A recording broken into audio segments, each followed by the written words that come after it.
Every day, Newsmax gives you the real news you can trust with top analysts, hosts, and guests like Ben Carson, Mike Huckabee, Alan Dershowitz, Dick Morris, Nancy Brinker, Mike Reagan, Rudy Giuliani, and so many more. It's easy to watch. Find Newsmax on all major cable systems or get Newsmax free on streaming platforms like Roku, Zumo, Pluto, YouTube, and most smart TVs like Samsung Plus and LG. Remember, Newsmax is different than most cable news networks. You can get it for free on your smartphone. So download the Newsmax app and start watching right now. Join the Newsmax revolution and get us everywhere. Online at Newsmax.com, on your cable channel, your smart TV, and your smartphone. Because when news breaks, you need a trusted source. It's Newsmax. The used car blowout continues all month long at Larry Puckett Chevrolet. If you have an extra vehicle or are just looking to upgrade, bring it by to get a fantastic offer. And if you're shopping for a new Chevrolet, be sure to stop in or give Larry Puckett a call. Yes, inventories may be low right now, but Larry Puckett Chevrolet has a great selection on the way. Your brand new Chevrolet may be en route right now. Larry Puckett Chevrolet, Cobbsport Road in Prattville, and online 24/7 at LarryPuckett.com. LarryPuckett.com. Business owners and hiring managers, we know times have been tough.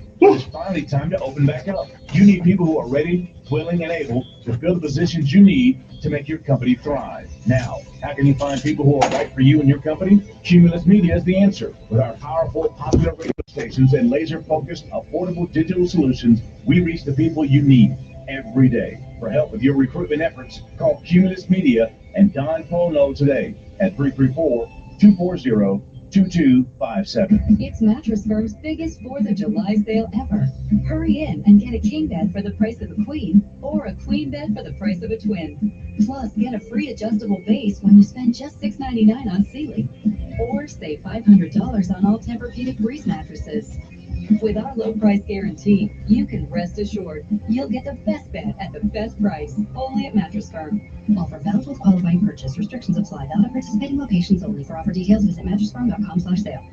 You've heard of one and done, but what about 100 and done? That's what Lexicon is for attorneys. $100 a month to be done with practice management headaches. Lexicon is a comprehensive software and services solution that helps transform law firms from top to bottom, giving lawyers the ability to focus more on law and less on practice management. We've spent more than a decade helping firms scale and grow while maximizing billable hours and increasing client satisfaction. Let us do the same for you. Lexicon marks the spot. Visit lexiconservices.com to learn more or request a demo.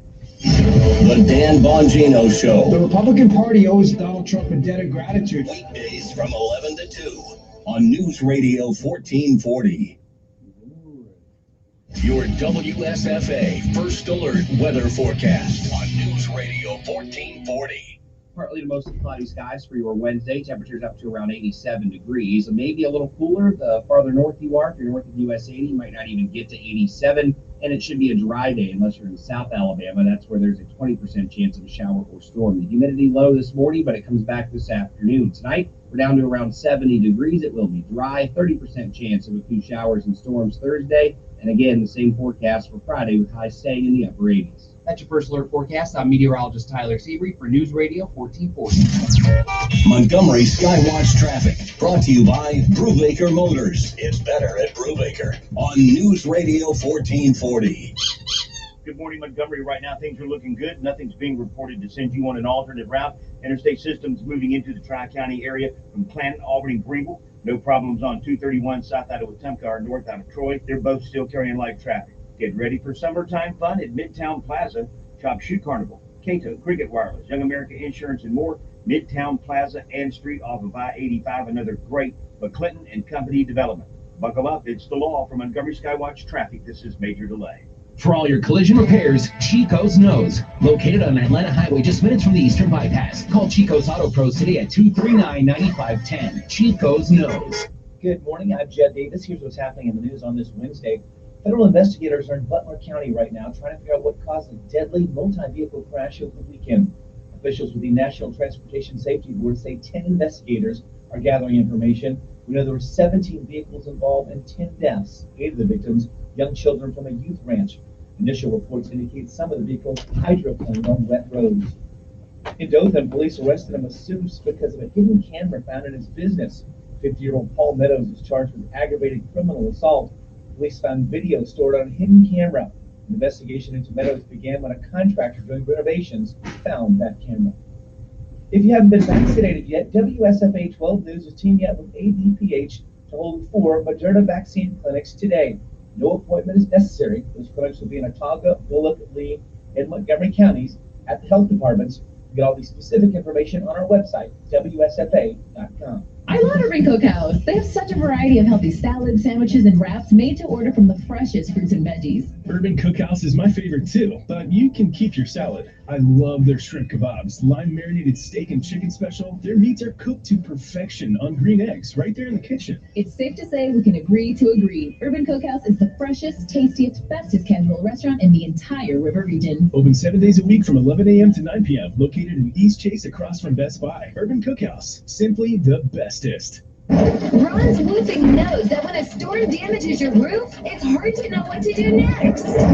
Easy. Rely on the most trusted and recognized roofing name, Ron's Roofing. They'll help protect you from the next storm. Ron's Roofing understands that your roof is your home's first line of defense. That's why they work with all insurance companies to ensure that your home is protected from any unexpected storms. A job won't get the Ron's Roofing name on it unless it's done right. Visit ronsroofing.com or call 215-0070. The City of Montgomery Cultural Affairs Department presents a free multicultural festival every second Saturday during the months of May through August at Riverfront Park. Join them on May 8th from 11 to 3 to celebrate with music, dance, and cuisine from the Asian American and Pacific Islander communities of Montgomery. This free event will also feature food vendors, live music from a local favorite, Mac Cone, and fun for the whole family. This event begins May 8th from 11 to 3, sponsored by the City of Montgomery. Hi, I'm Dr. Anita Chandra with today's tip for kids from the American Academy of Pediatrics. As a parent, it can be scary to hand the car keys to a teenager. To help your teen stay safe, be a good role model and follow traffic laws yourself. Set rules for your teen, including wearing a seatbelt, driving only during the day, and with limited distractions, including from their passengers. Finally, make sure your teen knows it is never okay to text and drive. For a sample driving agreement for teens, visit healthychildren.org. To buy your home, you became a house hunting ace, learned about loans, scoured neighborhoods, and asked the right questions. Now you're queen of your castle. If you manage that, you can get your retirement plan on track. Visiting aceyourretirement.org can help. With 401k tips and smart saving strategies, you'll feel empowered to own your retirement like you own your home. Go to aceyourretirement.org. Because when it comes to clearing financial hurdles, you're an ace. Brought to you by AARP and the Ad Council. They are the two sexiest fat men alive. Really fun. And you can hear Rick and Bubba on News Radio 1440, beginning at 9 a.m. Depend on it. Sometimes you need to reset, refocus on your day. The moment where you take a deep breath and change the focus from the problem to the problem solver. This is Decisions with Kevin Elkins.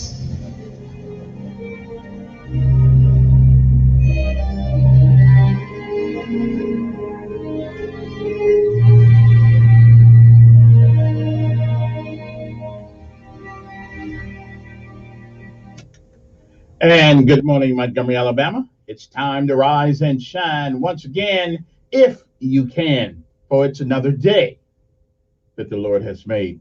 Good morning to you. I'm Kevin Elkins, and this is News Radio 1440 on your AM dial, or 95.1 Channel 3 on HD Radio, or newsradio1440.com.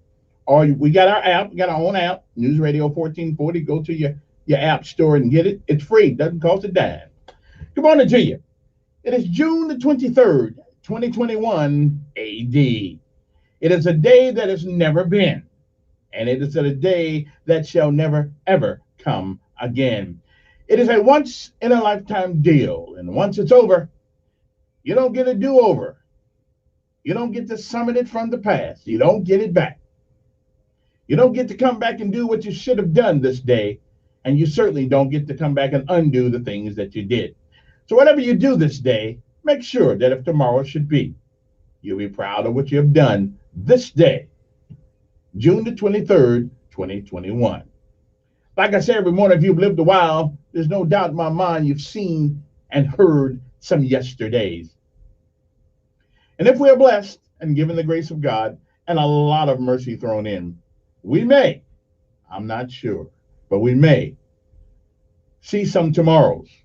But if tomorrow should never be, then it is this day that is the first day of the rest of your life. What are you going to do with it? Well, whatever you do, reach back and try to help somebody else along the way. Benjamin Elijah Mays once said that whatever you do in life, you should do it so well that no man living, no man dead, and no man yet to be born can do it any better. And I say if that is the standard by which you live life, you shall always be successful. Oh, you'll fail at a thing or two, but you'll never be a failure, because you are only a failure when you quit. We say give out if you must, rest only if you can, but you never, ever, ever give up. You never quit. You never, ever quit. Because quitters, they don't win. And winners, oh, they may fail at a thing or two, but they never quit. Put one foot in front of the other and keep moving. And you'll run into the mountains of life sometimes, some so large you can't get around, some so high you can't get over, and some so deep you never can climb. Well, if you can't climb it, can't go around it, can't get over it, go through it. Because you can make it if you ask for the right help.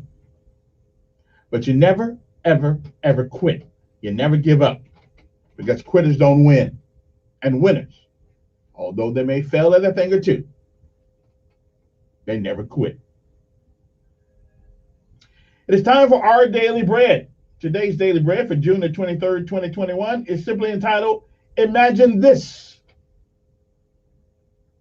Isaiah 65:17 says, I will create new heavens and a new earth.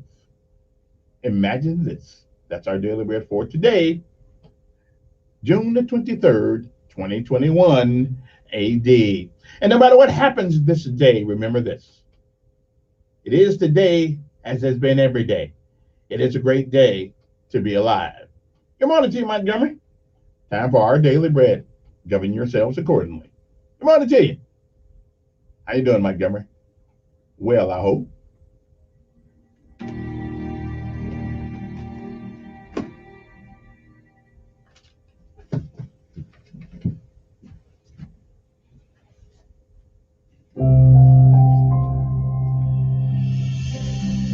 Hi, I'm Arthur Jackson, and I'm happy to be able to share today's Our Daily Bread devotion with you that I wrote. I titled it, Imagine This. During the course of a popular home renovation television program, viewers often hear the host say, Imagine this. Then she unveils what could be when old things are restored and drab walls and floors are painted or stained.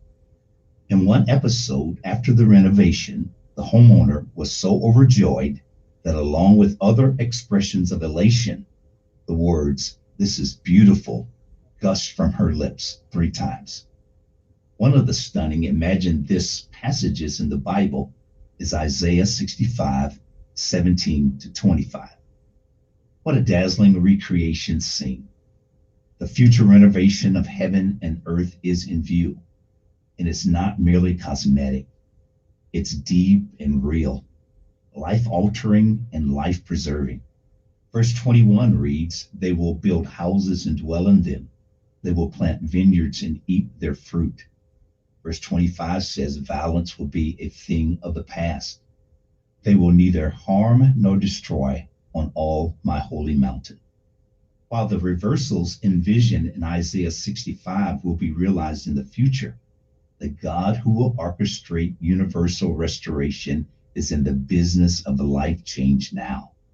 The Apostle Paul assures us in 2 Corinthians chapter 5, if anyone is in Christ, the new creation is come, the old has gone, the new is here. In need of restoration? Has your life been broken by doubt, disobedience, and pain? Life change through Jesus is real and beautiful and available to those who ask and believe.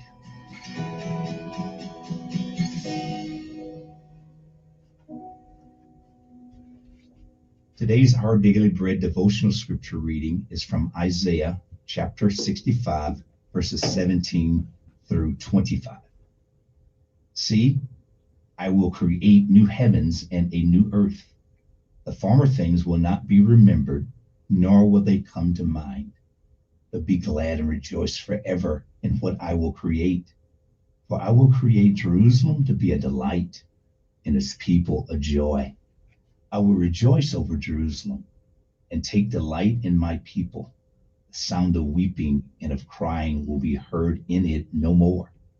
Never again will there be in it an infant who lives but a few days, or an old man who does not live out his years.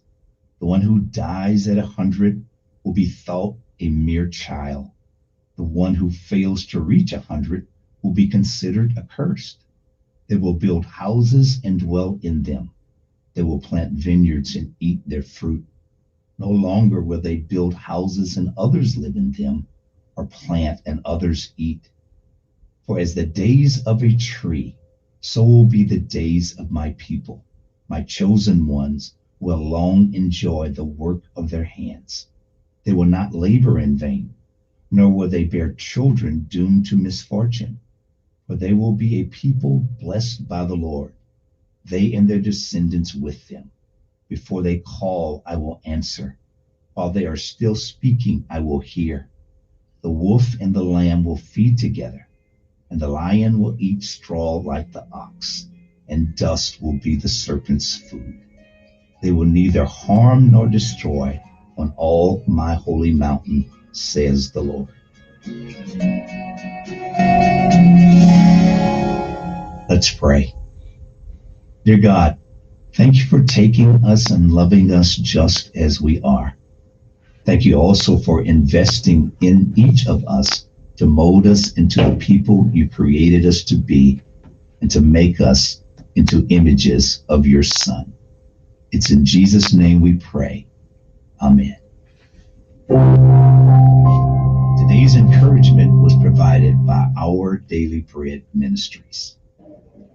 Here we go, all the way, gotta be, from the top, oh diddly, have you heard? Oh diddly, have you heard? We're gonna jump from a big iron bird. Stand up, look up, self. It's time to rise and shine, Montgomery. And count to 4. Come on. If my man gone open wide, I've got a reserve by my side. Here we go, all the way, gotta be. Time to rise and shine, Montgomery. Hey, come on. Hey, lordy ho. I get sanity, baby. We're so glad we just joined the Navy. Come on now. Come on. We're so proud that we're airborne. Here we go. All the way. Every day. All the way. All righty then. You have been entertained for a couple of seconds there by the United States Army's 82nd Airborne Chorus. Having been an alumnus of that great organization, I couldn't pass it up. And now we pay homage to the Army, Navy, Air Force, Marines, Coast Guard, police departments, fire departments, ambulance drivers, National Guard, to all the people who go in when everybody else is running out. Good morning to you, Montgomery. It's time to rise and shine.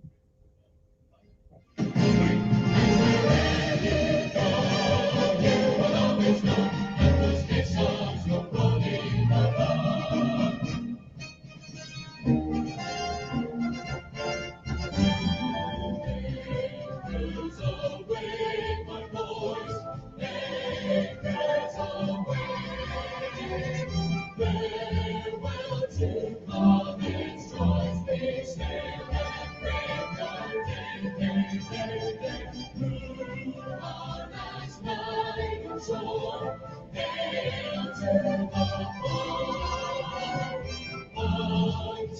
we meet once more, it's best you a happy morning star.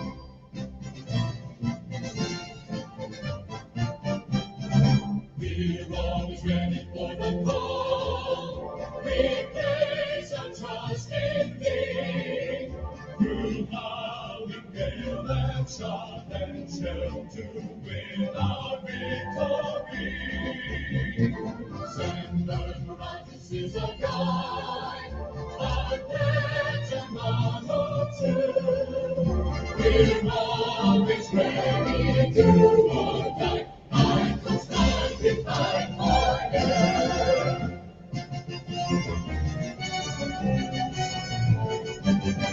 On we go into the wild blue yonder, finding out. And good morning, Maxwell and Gunner. It would be disrespectful of me not to mention you guys because this is an Air Force town, and you know, we don't want no hard feelings. Besides, without the Air Force, you wouldn't have airborne. That's what I'm talking about. Can somebody bring back the 141, please?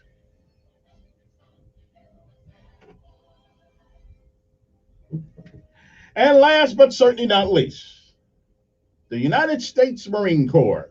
Anybody want to hear the story one more time? Anybody want to hear it? I didn't think so. But before the year is out, if I'm still alive, we're going to tell it one more time.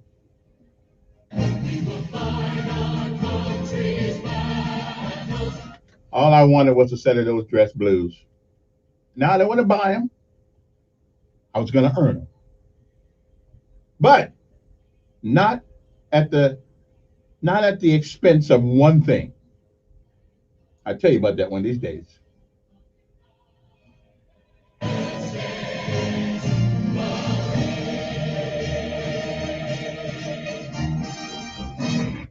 And I still can't believe there I was in the recruiter's office. There I was, ready to join the Corps. You know, ready to make my way through life, to start, to try to get it together with a set of those dress blues. There I was, right there, with a pen in my hand, getting ready to sign the contract. Now, at that particular time, at 18 years old, didn't really know much about contracts, but you know, we had to do what we had to do. So there I was, getting ready to sign, make my mark in the world. But all of a sudden, my left peripheral vision caught hold of a picture. And that picture had a guy on a cardboard. It was in a cardboard, you know, one of those cardboard things, you know, they have in the recruiting office. And he had these beautiful gold wings on his uniform. Now, as long as I didn't have to be a pilot, I wanted me a set of those. So I politely look at the Marine Corps recruiter, say, yeah, what'd it take to get some of those? And the guy says, well, I'm afraid you don't qualify. Now, I don't know how he knew that already, since I hadn't signed the contract yet. So how did he know I didn't qualify? Because there was a qualification that I had to meet that there was no way on God's green earth I was going to meet it on that day in order to sign that contract. Oh, no. So there I was, caught in a quagmire. I wanted to go to the Corps, wanted me to set those dress blues. That's right, wanted me to set. I would have looked good in dress blues. I mean, I didn't know, with that little white hat, them white gloves, oh man, I would have been the talk of the town. But however, let me digress. So I turned back around after looking at those beautiful golden wings on the Marine Corps uniform. And the guy looks at me and said, well, you don't qualify. Now I'm wondering, I'm sitting there stupefied because I don't know why I don't qualify. I mean, I haven't even tried yet. I mean, I could see if I was tried and, or I didn't have the intelligence to do it or something like that. My ASVAB scores were too low or my GT score was too low. I could, okay, that's the brakes. Oh, no. That wasn't it at all. No. So as I looked back around and I looked at the contract and I asked the guy one more again, I said, well, what must I do to get some of those wings? And the guy hesitated for a second because I think he felt he was fit to lose a recruit. See, because he knew, because when he opened his mouth, he knew that he was going to lose a brother. Because I was going down the hall, someplace where I can get me a set of those wings. Okay? So he looks at me again. He takes a break. He takes a can break. He went to the can for a second to empty his bladder, whatever the case may be, whatever he had to do in there, I don't know. And he came back out with a solemn look on his face. Now he knew whatever he was about to tell me, it was going to change my mind about joining the Corps. He knew that. See, I don't know how he knew that, but he knew that. And so he looked at me with a sense of rejection because he knew. Hey, listen, everybody wants to hear this, okay? He knew that what he's about to tell me was going to change my trajectory in life. That I wasn't going to be able to join the Corps, or I could have joined, but I wasn't going to be able to do what I wanted to do. Now, I tell you part two of that some other time. But we'll call it, we will call it the decision. That's what we'll call it, the decision. Okay? Now, got to take a break. I'll be back. I know people, they don't want to hear it. I'm with you, but you got to understand the importance of that decision. Of course, now there was one positive thing out of it. I did not end up in Lebanon, okay? And I wasn't there in 1983 when those barracks blew up. So maybe God in heaven knew that wasn't my time to go for that. And so he made it so I couldn't join the Corps. But I tell you, I would always wonder, and then I'll be done with it. I will always wonder what I would have looked like in a set of dress blues for the Corps. With all them stripes on them. Okay, I didn't have any stripes to begin with, but I sooner or later got some. So let's take a break and we'll be back. Now, if y'all just want to hear what the decision was all about, I'll tell you when I come back. If not, we'll move on to other things and I'll say this for another time. Anyway, we'll be back right after this with, some more important things. And we had an election yesterday. And the shame of the election yesterday was, well, we'll get to that later on. We'll be back.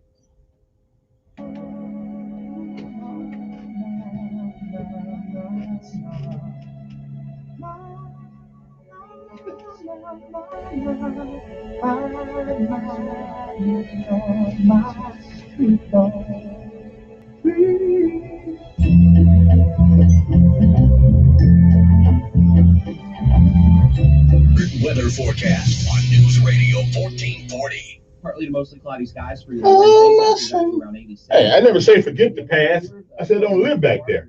US 80 might not even get to 87, and it should be a dry day unless you're in South Alabama. That's where there's a 20% chance of a shower or storm. The humidity low this morning, but it comes back this afternoon. Tonight, we're down to around 70 degrees. It will be dry, 30% chance of a few showers and storms Thursday. And again, the same forecast for Friday with highs staying in the upper 80s. That's your first alert forecast. I'm meteorologist Tyler Seabury for News Radio This 1440. report is sponsored by ExpressPros.com. Now is the time to get a new job. Express Employment Professionals never charges job seekers a fee and has more than 35,000 job openings with high demand in construction, driving, logistics, and administrative jobs. Find a location near you at ExpressPros.com or on the Express Jobs app.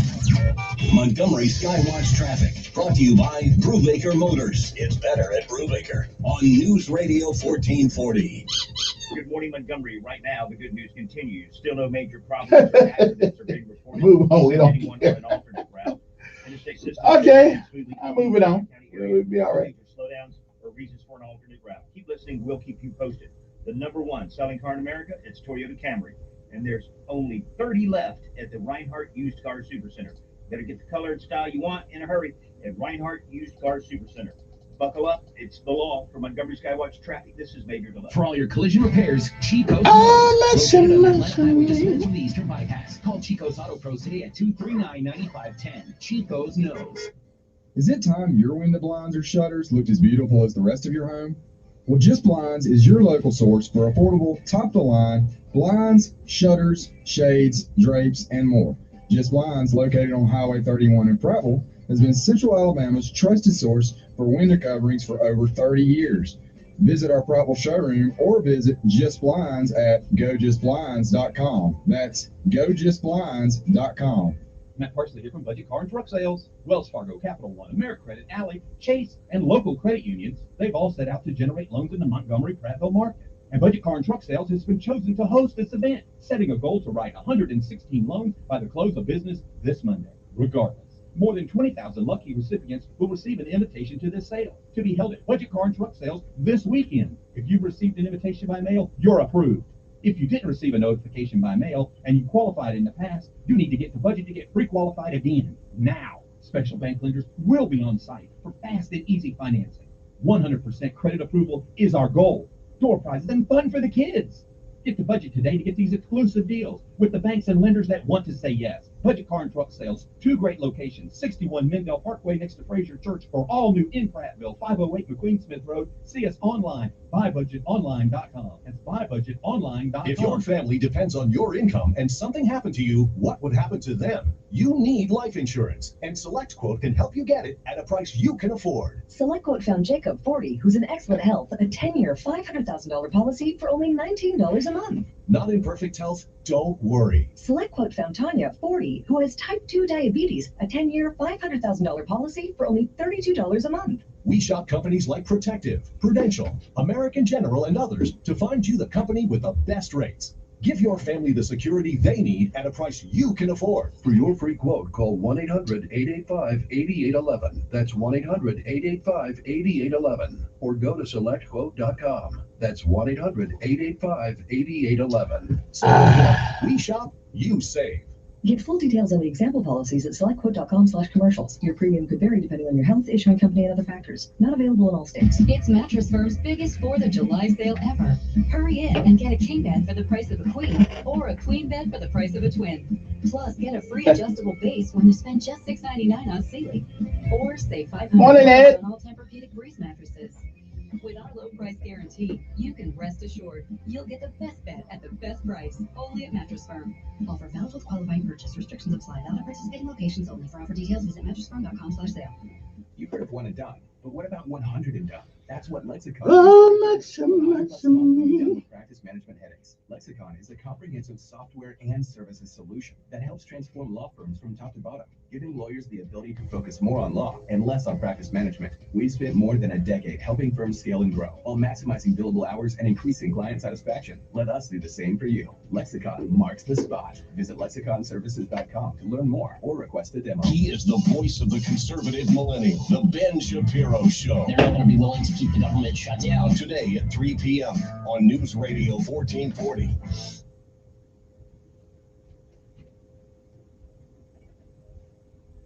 Okay. All righty then.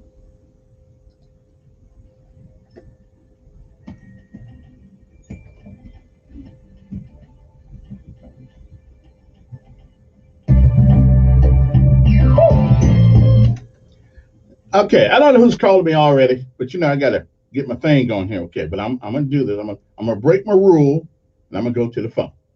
Okay, I'm gonna break my rule this time. Who's this? Why did you go to the Navy? Because. Right. But listen, who wants to be on all that water? Well, you didn't have to be on all the water. What you could have done is went to the Navy recruiting office. They would have said, "Oh, you want to be a corpsman? Yeah, you want to be a medic? Yeah. Well, 8404, a number 8404 goes into the Marine Corps." Now you tell me. Now you tell me. Okay, now you tell me. See, I didn't know that then. See. The Navy gets their doctors and dentists. Yeah. And you know, other some other ratings into the Navy. Right. I didn't know that. I wasn't an 8404. Right. Because you have to go to Camp Pendleton. Right. At that time, you had to go to Camp Pendleton for a 2-week course. Yeah. But I went with the Marine Corps and had their fatigues on when I was at Subic Bay, and I went to Naval Gunfiring School with them. I went to the now Subic Bay. That's ain't that in Guam? That was in the Philippines. Oh, Philippines. Okay, right. Okay. Yeah, I know somewhere with it. Yeah. And there were certain jobs that you could have in being as a medic, biomed repair. You could went to at that time it was in Colorado. You could have went to a 6-month to a year-long school for biomed repair. Technician. Repairing the medical equipment for for the Navy. Also, X-ray technician. Right. You really didn't have to even be near patients. You could have done the equipment overhaul. But the issue was no matter which profession I chose, they were not going to let me be airborne in the Corps. See, that was the problem. You could have been airborne with the Navy. No, what? And then easily slipped into the Marine Corps because the Marines and the Navy are like brothers. Yeah, like brothers. But the issue was no, they wouldn't let me do it because the issue was they said I was too short. Okay, that's what it was. Okay. Well, if you would have been a Navy SEAL, you would have been too short because they would have went right into you would have went to Coronado. Yeah. Navy SEAL training. Yeah. Or you could have went into recon. Well, at that time, I didn't know much about recon or Navy, and I got to tell you, even in my later years in life now, I probably wouldn't have made the SEAL training. Okay, it was tough. Yeah. Recon, you could have went in recon, and you could have went. No. You got to be a certain height to be in recon. That's the only reason why I didn't go. You can't. That's my problem. They said I was. You got to be 5'9". I was 5'6"3/4. Oh, well, I didn't know. Yeah. I knew somebody that was a whole lot shorter than me. They were recon. Well, that's 19. The Navy, but they Yeah. were in with the Marines and they were in recon. Well, in 1975, they told me I was too short. Now, there have been Democrats in the White House. I probably could have got over that because they said, well, we want them to feel better, so they probably would have gave me a waiver. But they didn't give me a waiver. And at that time, I was so hungry that day to go someplace and get some chow that, I just didn't have time to wait for the waiver. So, if you'd asked them C-Reps and all them MREs that the Marine Corps has, they would have made you taller. Yeah, I know it's possible, but it's a long story, man. It's a long story. Hey, appreciate it. Anyway, life lessons today. It is the 23rd day of June, 2021. Life lessons today is this. The same people you meet going up, you meet the same old faces coming down. The word of the day is mismo, which means an influence or atmosphere that tends to deplete or corrupt. Also, an atmosphere that obscures, okay?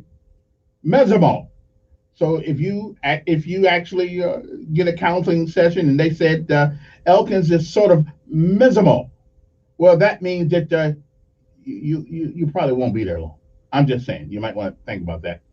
All right, that's it. Today, some of the things that happened on this day in America, just some of the things, because nobody can ever tell all of history. It was June the 20th. Well, I'll get to this first. In 1537, the explorer Pedro de Mendoza, the founder of Buenos Aires, died aboard his ship while heading back to Spain. In 1836, Congress approved the Deposit Act, which contained a provision for turning over surplus federal revenue to the states. In 1868, Christopher Lathan Scholes received a patent for the typewriter. That's right. Okay, and of course, we all know that the typewriter was a very, very great success. Now we can't find one. In 1892, the Democratic National Convention in Chicago nominated former President Grover Cleveland on its first ballot. The year was 1938. The Civil Aeronautics Authority was established, whatever that is. Is that CAP? I don't know. I think that kids that fly the airplane, something like that. 1947, 10 years before I got on the scene, the Senate joined the House in overriding President Harry S. Truman's veto of the Taft-Hartley Act, designed to limit the power of organized labor. In 1950, the Northwest Orient Airlines Flight 2501, a DC-4, crashed into Lake Michigan with the loss of 58 people who were on board. In 1968, a syndicated newspaper column by Joseph Kraft coined the term Middle America. 1969 was the year Warren E. Burger was sworn in as Chief Justice of the United States Supreme Court, succeeding Earl Warren. 1985, all 329 people aboard an Air India Boeing 747 were killed when a plane crashed into the Atlantic Ocean near Ireland because of a bomb authorities believe was planted by Sikh separatists. See, that's why I like airplanes, because there ain't nowhere to go on an airplane but down. 1988, I know that's kind of contradictory considering I should jump out of them, but jumping out of them and getting on one and landing, well, that's a whole different ballgame. 1988, James E. Hansen, a climatologist at the Goddard Institute of Space Studies, told a Senate panel that global warming of the Earth caused by the greenhouse effect was a reality.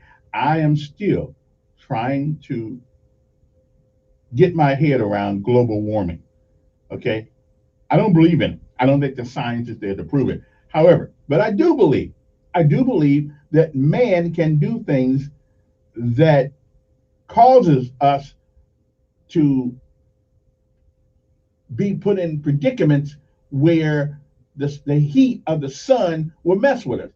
For instance, if you cut down the rainforest, then where are all the animals who live in the rainforest going to live? Okay, if you cut down all your forests around the states, you know, where they're going to live. So therefore, the sun will beat down on the earth, on that part of the earth more, because there's no more shade. But I don't think the sun's got any hotter than it ever has been. I think it's pretty hot already. So I don't think, I think global warming. I think they're a little wrong in their application of the process. That's my problem. That's my problem with global warming. Okay, 1995, Dr. Jonas Salk, the medical pioneer who developed the first vaccine to halt the crippling rampage of polio, died in La Jolla, California, at the age of 80 in 1995. It was 10 years ago, just a few 10 years ago, heartening in the U.S. reaction to Iran's disputed elections and bloody aftermath, President Barack Obama condemned the violence against protesters and lent his strongest support yet to their accusation that the hardline victory was a fraud. Tonight Show sidekick Ed McMahon died in Los Angeles at the age of 86. Dr. Jerry Nielsen Fitzgerald, who diagnosed and treated her own breast cancer before a dramatic rescue in South Pole at the South Pole, died in Southwick, Massachusetts, at the age of 57. And 5 years ago, U.S. Secretary of State John Kerry, visiting Baghdad, told leaders of Iraq factions that they had to keep their commitments to seat a new parliament before the Sunni insurgency swept away hopes of a lasting peace. President Barack Obama, speaking at the White House Summit on Working Families, said that the United States should join the rest of the industrialized world and offer paid leave for mothers of newborns. Well, now I used to be against that. But boy, I don't know, the Democrats may be getting to me because if you really think about it, family is the glue that keeps America together often, or any society. So maybe we ought to have salary, okay? Have salary while you're on vacation taking care of your child, your newborn. I can go for that, have salary. But here's the deal. See, I always got a plan. You must take out a policy, an insurance policy, the man or the woman, okay? The man or the woman.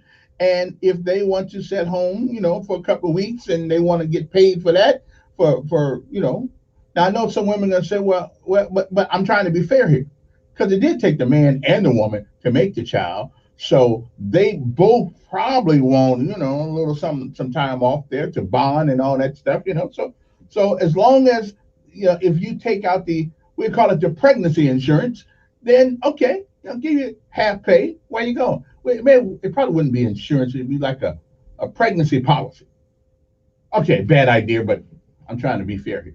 1 year ago, the Trump administration officials said the government knew the location of all children in its custody after separating them from their families at the border. Now, I'm not feeling bad about this. If you don't try to break into a country, you don't have to separate yourself from your children. Okay, I'm seriously. I mean, you don't have to do that. Okay, but if you break into somebody's country, if you invade somebody's country, then what do you expect? We've got to be the only country in the world that says invaders and we still love you. There's no other country that allow people unfettered access to their country, and all they got to do is say, I'm running from the gang. Okay. All right. Now, I understand there are hard times in those countries. Especially when I used to go down in South America. It's tough. When I used to go to Mexico, it's tough. It's tough. But sometimes you got to take you got things into your own hand and straighten your own problems out. Because that's one. Now, I always respect Black people. Always, because I had to be one of them. That no matter what we went through as a people, they fought. They fought through it. Hell, some people complain they still fight today, but they fought. We didn't run out of this country, run to Mexico, where we could be treated even worse.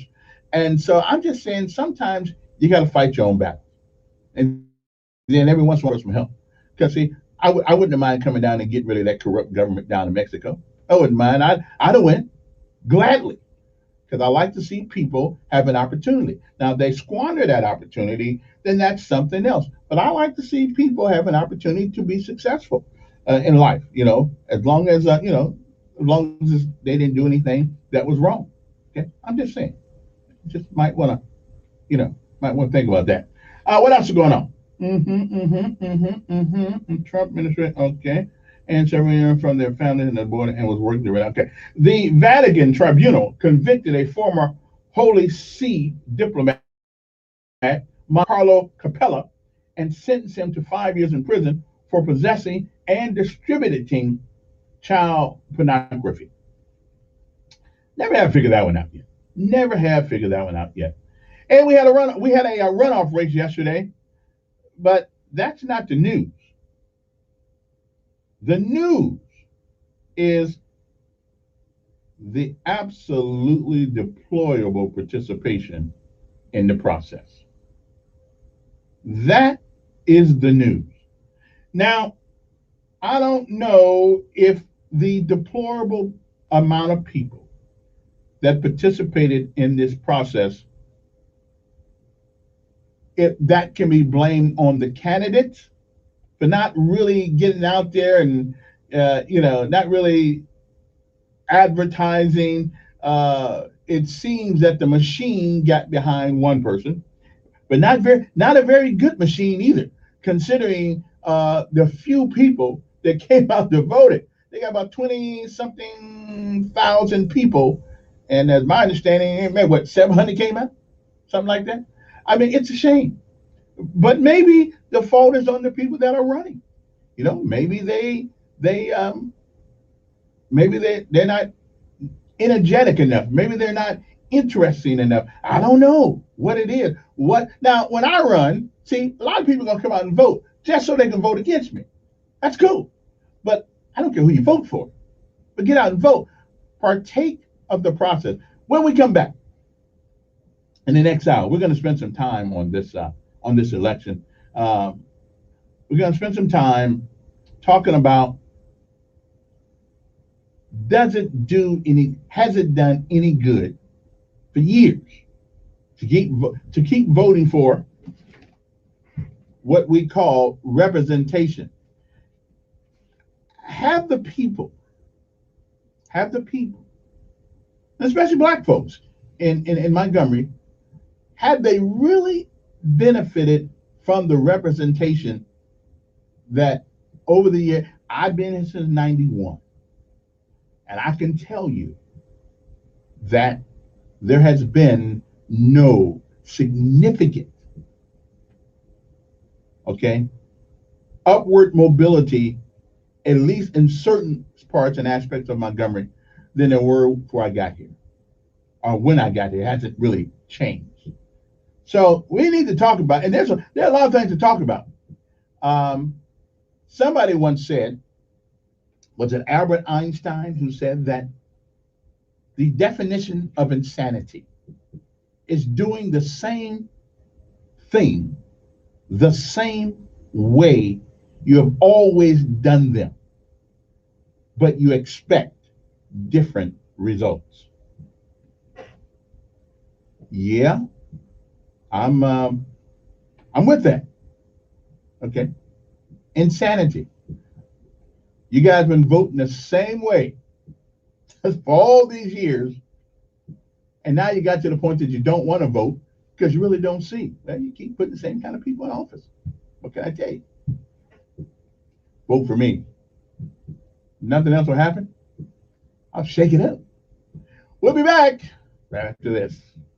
What's it going to take to make a change? Let's talk about it.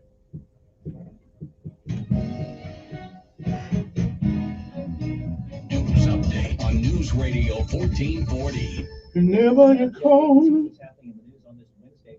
Federal investigators are in Butler County right now trying to figure out what caused a deadly multi-vehicle crash over the weekend. Officials with the National Transportation Safety Board say 10 investigators are gathering information. There were 17 vehicles involved and 10 deaths. 8 of the victims, young children from a youth ranch. Initial reports indicate some of the vehicles hydroplaned on wet roads. In Dothan, police arrested a masseuse because of a hidden camera found in his business. 50-year-old Paul Meadows is charged with aggravated criminal assault. Police found video stored on a hidden camera.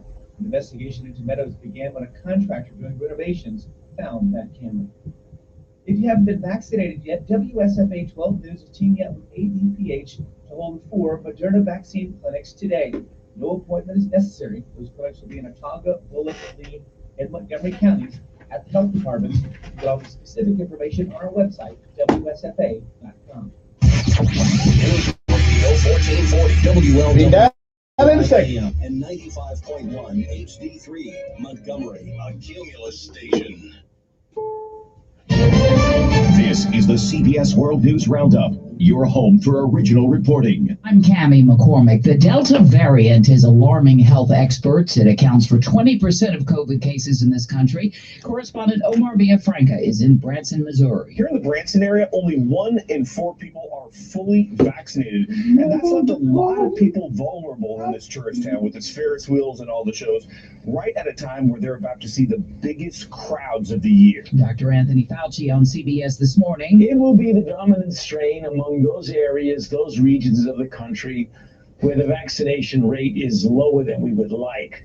For those areas where you have a high vaccination rate, You're not going to see that. Again, another powerful reason why we need to get vaccinated. Acknowledging an increase in violent crime in the country, President Biden today lays out his administration's strategy for combating it. Stephen Portnoy reports. The White House signals that as he spotlights the recent rise of violent crime, the president will point to guns. There are major cities across the country where gun violence is absolutely the driver. Press Secretary Jen Psaki says Mr. Biden will build on the gun proposals he's already laid out, including a restoration of the ban on semi-automatic weapons, which he helped pass in the 1990s.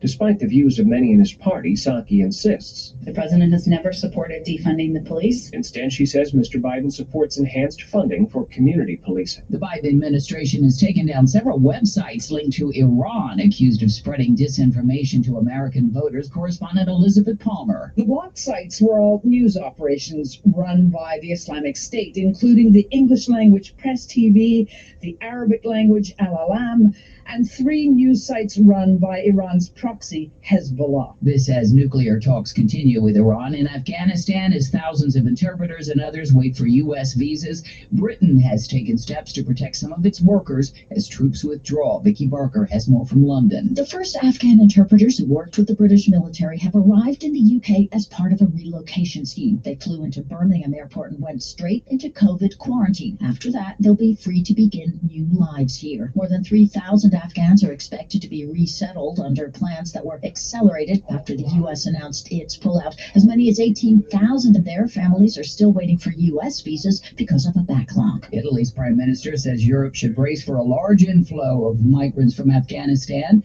Senate Republicans have blocked a Democrat-backed voting rights bill. Vice President Kamala Harris. The fight is not over. This is about the American people's right to vote, unfettered. It is about their access to the right to vote in a meaningful way. Dow futures are higher. This is CBS News.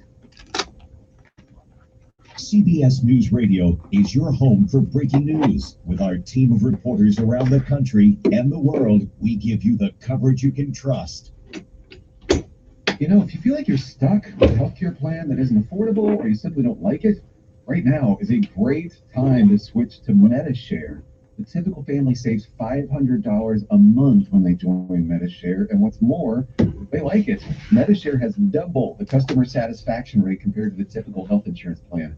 That's double. You get a massive network of providers to choose from. You get telehealth services, and MediShare is the most trusted name in healthcare sharing. It's been around for more than 25 years, shared more than $4 billion in healthcare bills. Here's why now really is the time to make the switch, too. You can start saving each month, which is huge, but right now, they'll waive your joining fee. You'll save another $170 right off the bat. But again, it's a limited time offer. You got to call now. And it only takes 2 minutes to find out how much you'd save by switching. Here's the number, 866-88-BIBLE. That's 866-88-BIBLE. 866-88-BIBLE. It's another sign the economy is improving across California. Construction projects are booming. The bad news is contractors say they can't get projects done because of a worker shortage. Reporter Lynn Ramirez reports from San Jose. One trade organization reported 81% of all construction firms in the U.S. are reporting labor shortages. Labor unions are now calling far and wide to supply construction sites with workers. We actually had some people come from LA here recently. But when there's a shortage, we reach out even beyond our area here, and we can get people as far as from Canada or anywhere in the United States. The shortage comes at a critical time in San Jose, with several major high-rise projects just finishing up or getting started, plus the Google project, which will keep workers busy in the coming years. But for now, look for the shortage to cause project slowdown. Restaurants across the country and airlines are also facing labor shortages. I'm Tammy McCormick, CBS News. When you call for disposal service, don't be put on endless hold by people who don't even know the area. You deserve better for your time and money. You deserve the friendly, local service thousands count on every day from Alabama Dumpster Service. Locally owned and operated, Alabama Dumpster answers your call with a local, friendly customer representative. Call us today at 334-288-1500 or learn more at alabamadumpster.com. Matt Carson here from Budget Car and Truck Sales. Wells Fargo, Capital One, American Credit, Alley, Chase, and local credit unions. They've all set out to generate loans in the Montgomery-Prattville market. And Budget Car and Truck Sales has been chosen to host this event, setting a goal to write 116 loans by the close of business this Monday. Regardless, more than 20,000 lucky recipients will receive an invitation to this sale to be held at Budget Car Truck Sales this weekend. If you receive an invitation by mail, you're approved. If you didn't receive a notification by mail and you qualified in the past, you need to get to Budget to get pre-qualified again. Now, special bank lenders will be on site for fast and easy financing. 100% credit approval is our goal. Door prizes and fun for the kids. Get to Budget today to get these exclusive deals with the banks and lenders that want to say yes. Budget Car and Truck Sales, 2 great locations, 61 Mendel Parkway next to Fraser Church, or all new in Prattville, 508 McQueen Smith Road. See us online, mybudgetonline.com. Man with the budget. You know, you ever notice, and you're gonna disagree with that, okay? Well, I'll notice, but Everything that the Democratic Party has got something to do with race or sex. no, I haven't noticed that. Everything. Here's where I differ with you on that. We're talking about non-pocketbook issues that really don't matter. If you're talking about moral issues, if you're talking about LGBTQ, that really doesn't matter. Think about it. Conservatives overplay it. Who cares what you do? You know, if I ignored you, if you were doing something stupid, you eventually would be quiet and wouldn't say anything about it. But if I make a big deal about it, and I'm just saying stupid, you know, just an example. But if you make a big deal about it, think about it. That is a personal choice. What do I care? You know, people are making. Yeah, I don't care, but that's what I'm saying. I don't care. But see, they're making a big they're deal. making an issue. Okay, here's the deal. If 2 gay guys come into place, they say, "Well, we want a wedding cake." Okay, bake a cake. Okay, and I probably would bake the cake. I probably would just make the cake. Huh? I probably would just make the Yeah, cake. so they made it a federal issue. Yeah. About But baking the cake. he's got a right not to make the cake if he don't want to. But what difference does it make? But it's his choice. Here's the deal.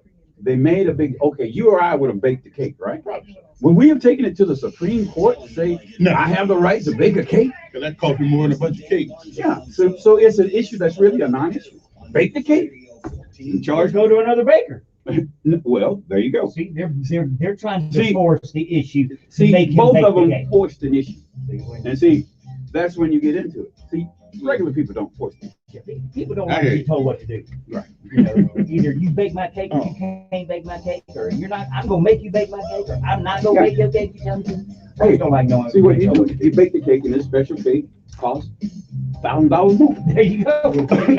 That's what he do that. Yeah, that's right. Morality, there's always the price of morality. There you go.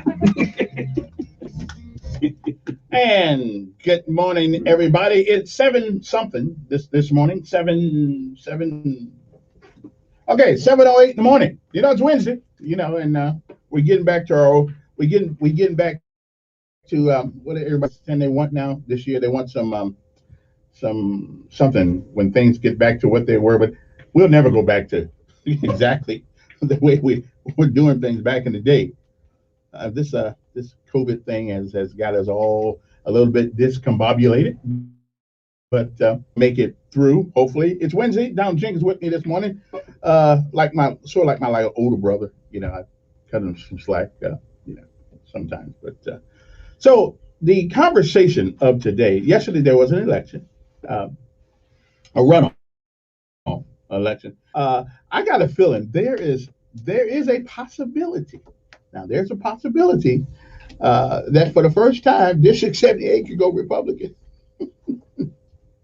so we'll see if people don't get out and vote.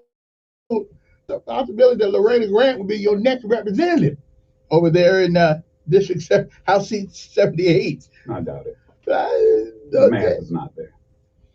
No. You see the gerrymandered districts the way they are. Mm-hmm. They're gerrymandered so far in the direction of predominantly Democrats that the numbers just aren't there. All you have to do is get a small percentage, a very, very small percentage of voters to get. But the percentage of probable Republican voters, and let's be honest, there are a lot of white people who aren't Republicans, okay? Mm-hmm. So the percentage of white people who would be in the district who would probably vote Republican, their interest is not that much in it anyway. it really doesn't matter. Well, there is There's not much. There isn't much of an interest on the state level, to be honest about it. Mhm. I mean, there is no controversy. There is no incumbent, no name recognition, and not to put down either of the candidates because I know both of them. There is no name recognition. Okay, because people know you in, let's say, the barbershop, and they may know you in this fraternity or this sorority, but it's not enough people who are interested in voting in that district that makes that much of a difference. There's no controversy. There's still a possibility that a Republican could win. If There if the is voting, a possibility, but it's mathematically improbable. okay, maybe improbable, but not impossible. That's right. It's not impossible. Because if she can get her base out, the Then Republican again, base we out, have, then her base, 700 people the coming out to percentage vote. of people, there may be a large percentage of people, if you're talking about numbers, who know who she is, but the percentage of those people who live in that district, that's the difference. The people who have the willingness to go out and vote, that will be a very, very small percentage of Republican voters. Let's face it. I mean, that's just the fact of the matter. It's been gerrymandered so bad that, it's 75, 85% in some of these districts that are gerrymandered in favor of the Democrat. And everything else is divided up on the national level. Take for instance, what we should be arguing about is, why is Montgomery divided between three U.S. representatives? Because everybody, no, that Then could be four. Yeah, four. See, it's divided so that you break that up, but you can't do. But then again, in that division, what has happened is you gerrymander the percentage of people that are within the state district, and that's what has happened. Well, let's talk about something that I heard a friend of mine was on Facebook yesterday, went Facebook Live, and actually brought us some interesting observations when it comes to this whole voting thing, this whole representation thing. And the question on the table this morning is, since we are still complaining about the same thing, right, at the same level that we've been talking about it since I've been here, has the representation been inadequate, or are they just so outnumbered that it doesn't make any difference who you put in that particular seat? These particular seats, people in West Montgomery are still have the same complaints that they've had since I have been there. And the word economic development, I don't know who came up with that word, but they just need to put that word back where it came from. No, they don't. Because it's not doing those folks over there. Economic development is, in its simple terms, economics. We're talking about the exchange of goods and services. Development, that is to develop, now I'll use the word in that, is to develop and make that happen and work with it. Okay? Now, that is not the purpose of government. Government does not. So why do the people running for government office always invoke? It's a catchy phrase. It's like saying build a wall and make Mexico will pay for it. I mean, it sounds good, and let's not get. I'm not in an argument about that. I'm just saying it's a catchy phrase. It sounds good, and people go for it. Yeah. Build a wall and Mexico will pay for it. Okay, that sounds good. That's a catchy phrase now. And I'm not here to talk about a politician on a particular issue. I'm just saying what it is. It's a catchphrase that people can hold on to. It's easy to say. I agree. And you keep hearing it. And whether they know what it means or not, it sounds good. It's like Sasquatch. Good morning. Who's this? Fine. Good morning, Donald. Good morning, sir. How are you? I'm no complaints. Since we're talking about gerrymandering, let me ask you a question. Do we actually have something even worse than gerrymandering going on in the nation? You have some states like California that literally there is no party affiliation, in the sense that everybody's name's on the ballot and everybody votes. And if the top, instead of having the top Republican or the top Democrat, the top two, even if they're from the same party, move on to the general election. Okay. That's actually. Okay, now that's California. Sounds good to me, though. Okay, so that's fine. That's their choice. Okay, that's a state's choice. We're talking here about the state we live in. I live in Alabama. Okay, I specifically live in the city of Montgomery. And the issue I brought up, and which is worse than what you're talking about there, that California doesn't affect us. What affects me? California affects me. Okay, I'm talking about the state itself, their politics, that's state politics. Oh, go ahead. Well, I'm sorry. I thought you were finished with the thought. No, sir. There's actually a scenario, see, that happens in some states. You go into a voting booth and you vote for 5 different candidates. It's called ranking.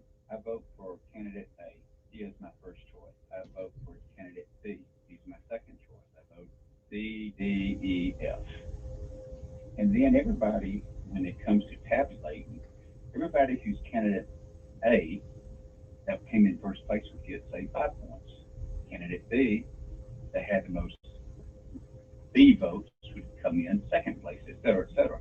So you actually step into a situation where you go into a voting booth and you're not voting for the candidate you want, you're voting for the 5 candidates you want.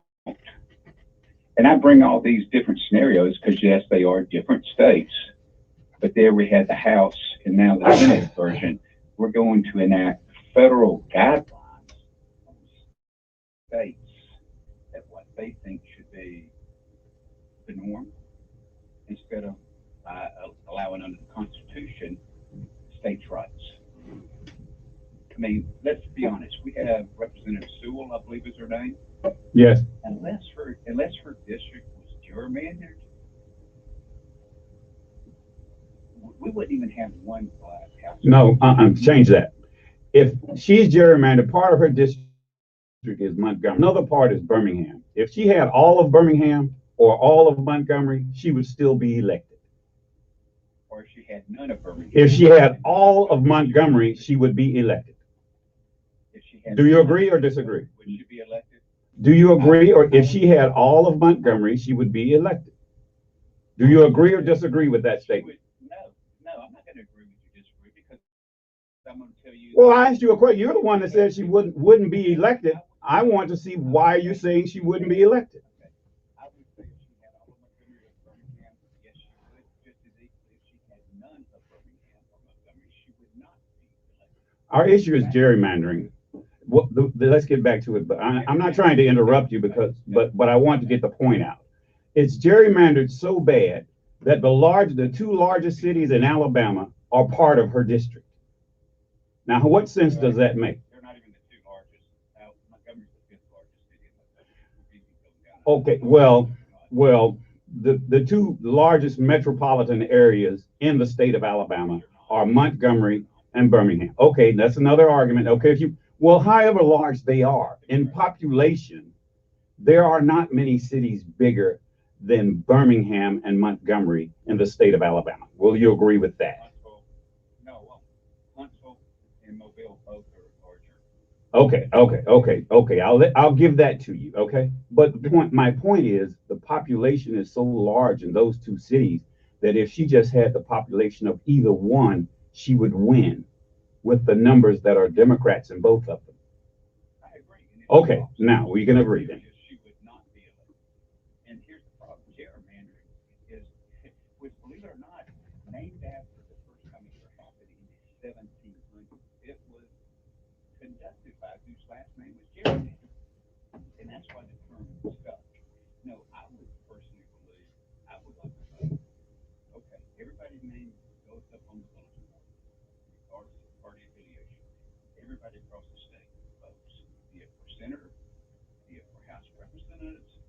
I mean, let's face it, even across city council districts, put everybody's name up there, and everybody votes in the top 9 candidates that get the 9 most votes in the city of Montgomery become the city council. Okay, and that's a pipe dream. That's an at large. But it ain't but it ain't gonna happen. I mean, that's not. There are certain things sounds that good at though. large, but sounds we don't good. have at Okay. large. Appreciate your call. It sounds good, but yeah, we don't have an at large. Yeah, that's not gonna happen. Although I agree with it. Well, that in smaller cities, you have those at-large councils. But the question on the table, you vote for all of the councilmen at the same time, and the top voters get it. the question on the table though, is there anybody that has a modicum of creativity, of innovation, that can truly think outside the norm to get something done? You're never going to satisfy everybody. But I got to tell you, West Montgomery, since I have been here, and I don't know where the lines are drawn because I know they say the water park's part of West Montgomery. They say Hyundai's part of West Montgomery. Well, it may be, but it ain't the part that I know of. The problem is there anybody willing to take a shot and do something outside the norm? Because so far, the only economic development that's been going on is the people who get elected, their economics get developed, but the other bodies doesn't. In other words, here it is, Kevin. You claim to be a Republican? No, I never said I'm a Republican. But this is the philosophy. Okay. Yeah. Economics is driven by the consumer. Okay. Economics is driven by the consumer, not the government. That's not true now. Economics 101. Who's putting this water park up? Is supply and demand. Right, but who's putting the water park up? The government. Yeah. And what difference does it make? Well, I hope it's going to make a big difference. You hope. In tourism for the city as a whole. Right. Or mostly downtown. Mm-hmm. Okay. Now, if you're talking about a particular area and you block it off and you say West Montgomery, and I hear people say that all of the time. I'm very familiar. I was born in West Montgomery in 1955. Okay. Mm-hmm. I know what was there then. Okay. And some of those businesses moved. Mm-hmm. Okay. So if you live in West Montgomery, you know what is already there. You make a choice to live there. Everywhere that there are people who move in, they determine what is there. The people in East Montgomery that bought the houses there chose to move in that swampland and in that low-lying areas, worse land in that pasture land. Developers developed it. They sold it to the people. This is the place to be, and they bought it. Okay, it's marketing.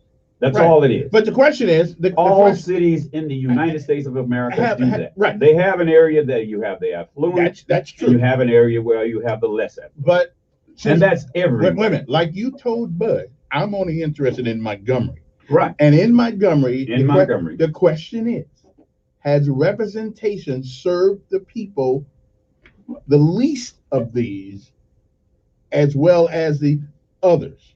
What is the job of the representative? That's what we need to get straight. To represent. To represent what? We'll be back. Trying to get to that answer because maybe Donald knows something I don't know. Yes, I do. Okay.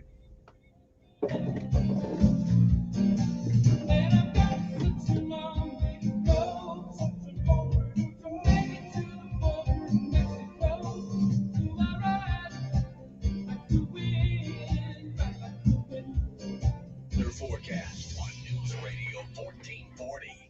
Partly to mostly cloudy skies for your Wednesday. Temperature up to around 87 degrees. And maybe a little cooler farther north you are. USA, you might not even get to 87. And it should be a dry day unless you're in South Alabama. That's where there's a 20% chance of showers or storms. Humidity low this morning, but it comes back this afternoon. Tonight, we're down to around 70 degrees. It will be dry. 30% chance of a few showers or storms Thursday. And again, the same forecast for Friday with highs staying in the upper 80s. That's your first alert forecast. I'm meteorologist Tyler Seabury for News Radio 1440. Montgomery Skywatch traffic brought to you by Brubaker Motors. It's better at Brubaker on News Radio 1440. Good morning, Montgomery. Right now, things are looking good. Nothing's being reported by the authorities to send you on an alternate route. We checked with the surrounding counties. They're clear as well. You keep listening. We'll keep you posted with the latest and the most accurate traffic conditions on the radio. Chico's Auto Pros offers full tire and auto service at their Montgomery location on Atlanta Highway.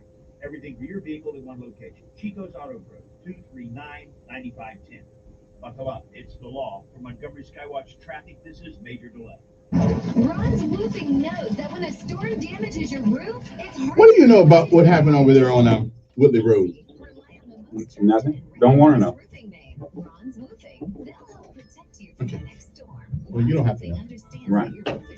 But I wonder. I'm not an investigator, so.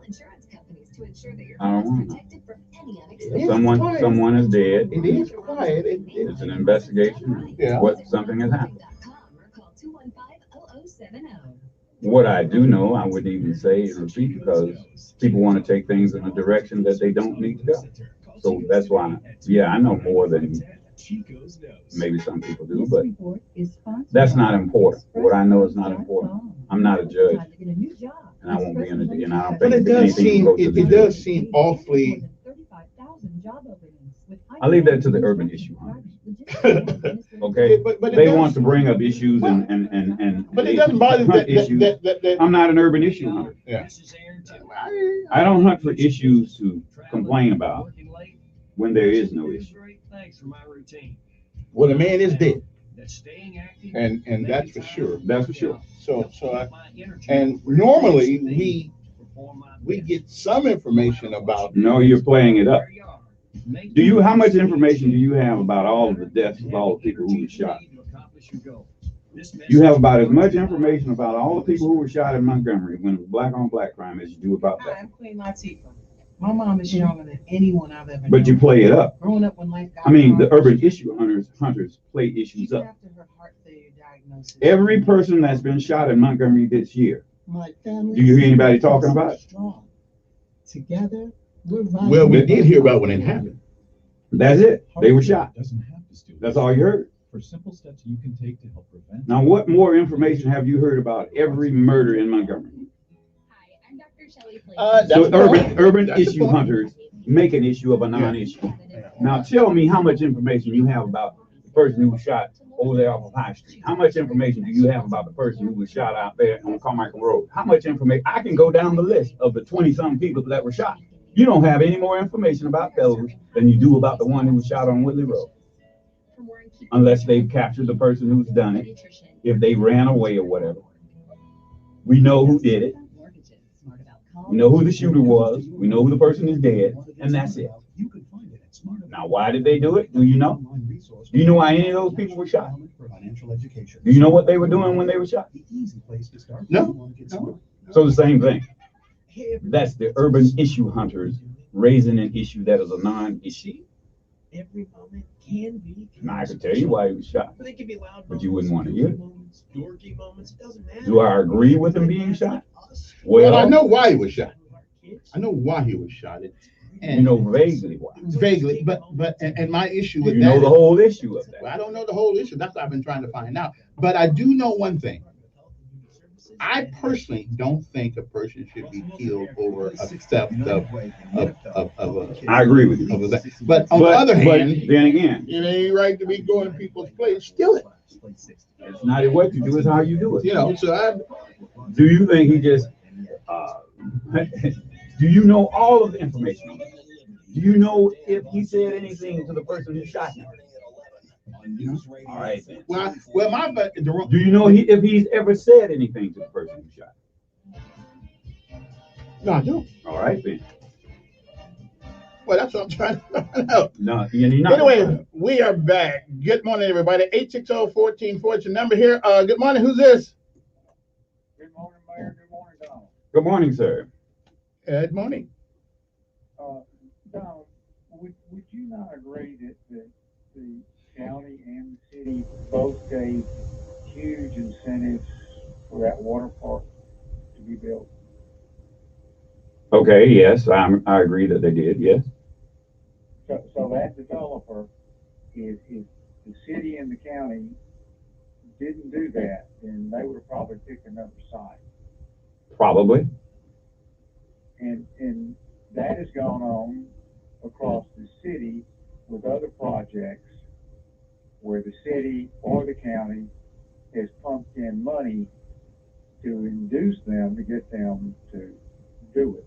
So, I mean, they play such a major role in this. And all I'm saying is they could do the same thing on the Southern Boulevard, right there where the entrance to Gateway Park is, to induce somebody to build a conference hotel and bring conferences in there and they could use Gateway Park for the recreation park. They could put a restaurant or two there, but they don't want to do it, Donald Ford. And the previous mayor had great leverage, I mean, with a lot of people. And there's, you know, they do it in other parts of the city, and they're willing, and it's going to take a county commissioner, you know, the mayor, and they're going to have to work in unison like they have on these other projects to make that happen. You know, did you finish that thought? Because I have something to interject. Because, you know, a lot of times people think that these big projects, that they will improve the areas that the projects exist. If you go throughout the city, wherever you see the largest auditorium, the largest stadium, the area right around it, very close to it, these are very poor areas 9 times out of 10. That does not have an effect. You're talking, see, what difference between macroeconomics, which is the entire city and government mixing together, and the microeconomics, which is the communities. That's on the community level.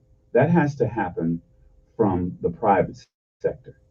The government can only help the big picture. It'll help more for the government's money, its tax income, but it doesn't help the individual.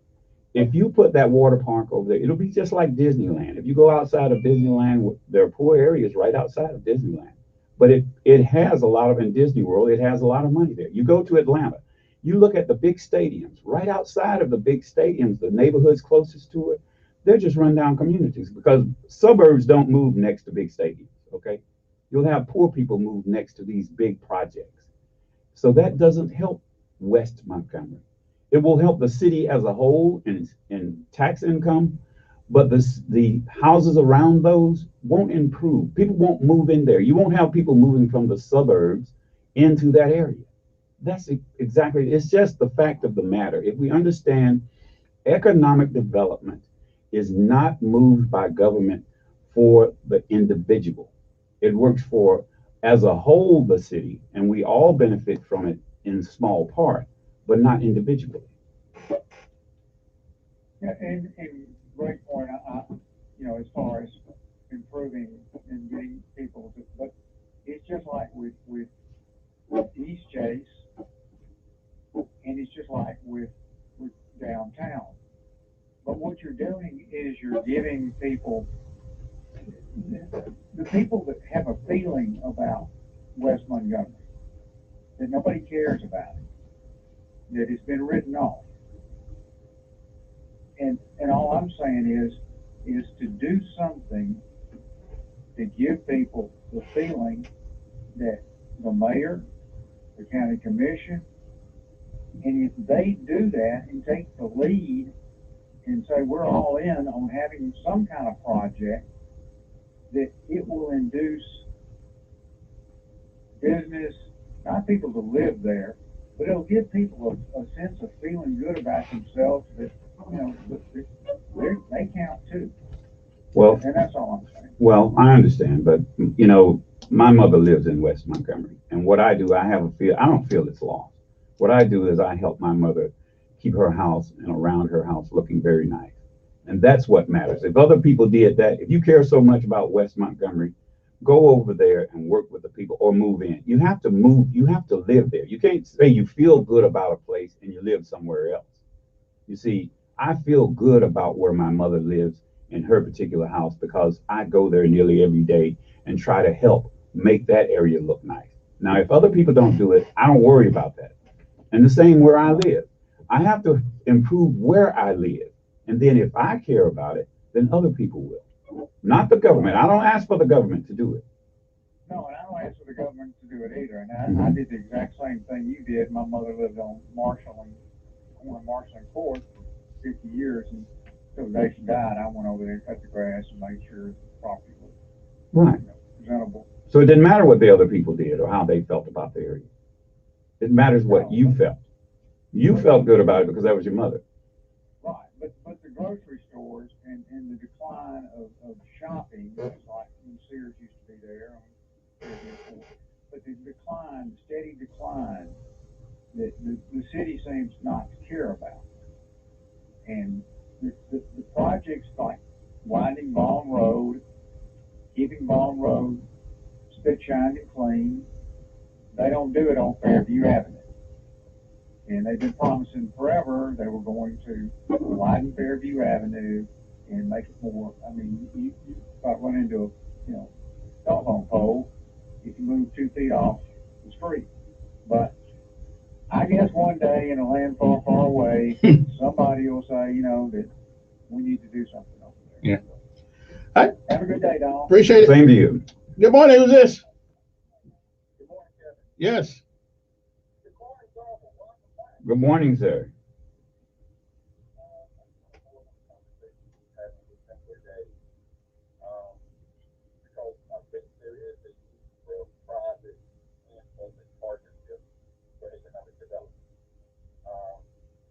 The city did that with the ballpark downtown, 50 State.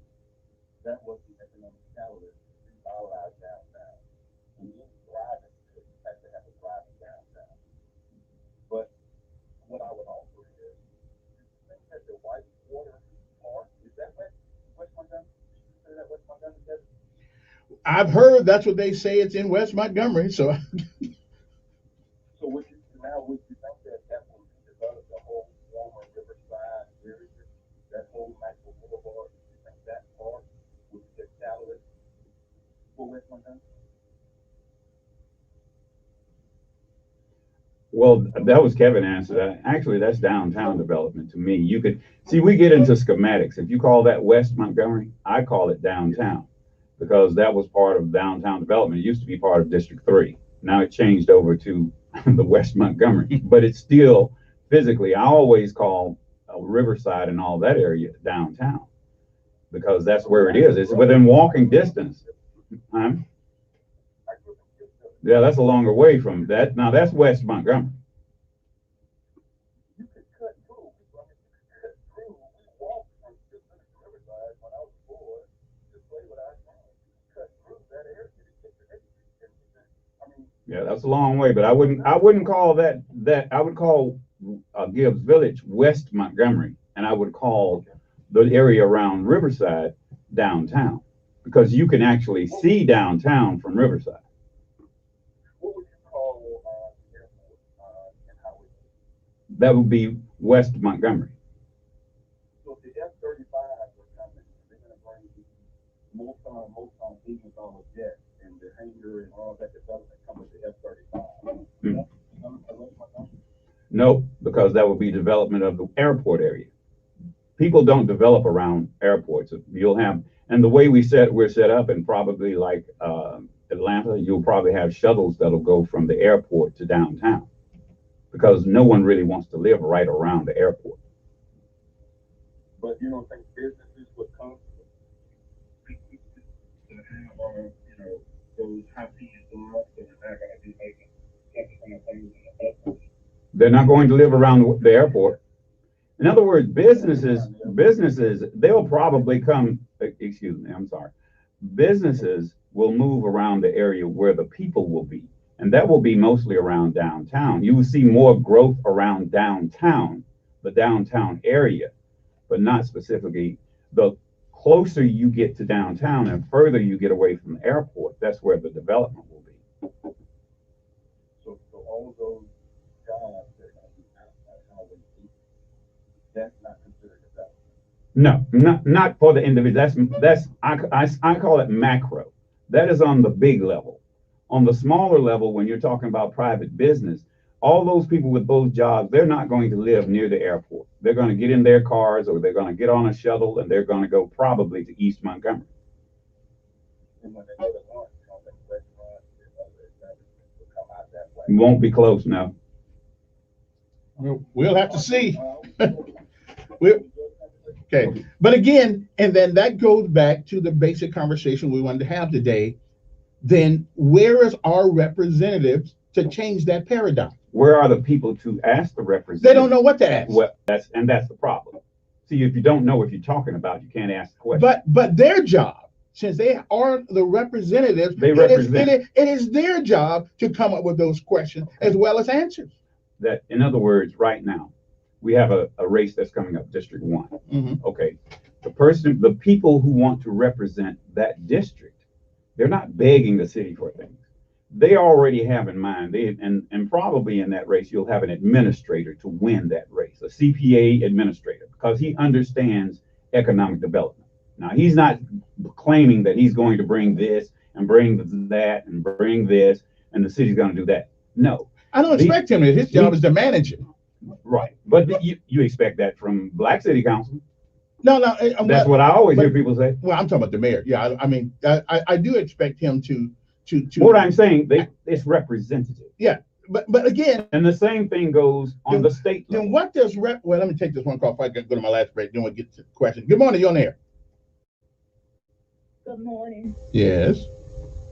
I called in because I heard somebody say, if I'm speaking directly what I heard, that some similar to people don't care about West Montgomery. I'm going to speak on Ridgecrest because that's what I know. That's what I've been fighting for my property for many, many years and not being protected by the police, by the city. People do care. But just like, for instance, myself, no, I was not going to over there. And yes, I care for my property, still care for my property. But I'm sick and tired of paying people to come over there, take multiple barrels off my property. I'm sick and tired of calling the police when cars are backed up on my property and I get no police report. I'm sick and tired of it.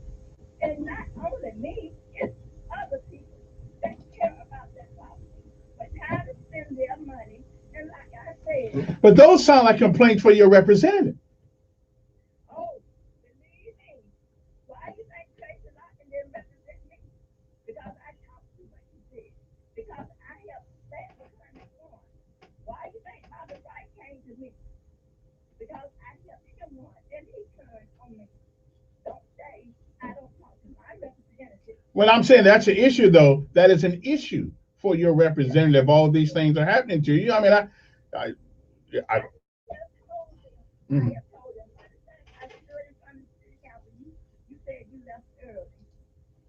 Mm-hmm.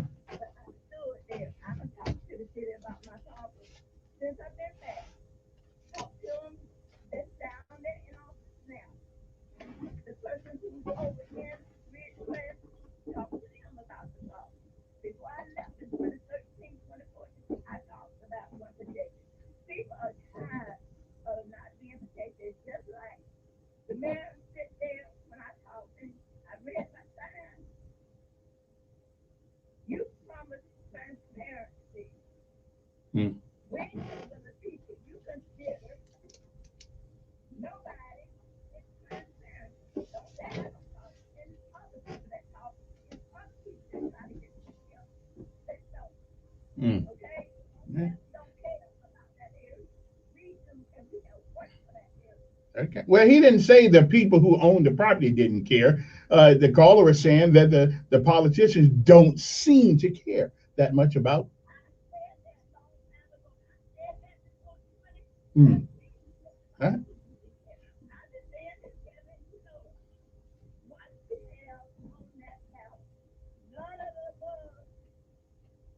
Yeah, but you're still gonna get somebody. I gotta take a break. Even if he's had none of above, somebody gonna get elected. We'll be back.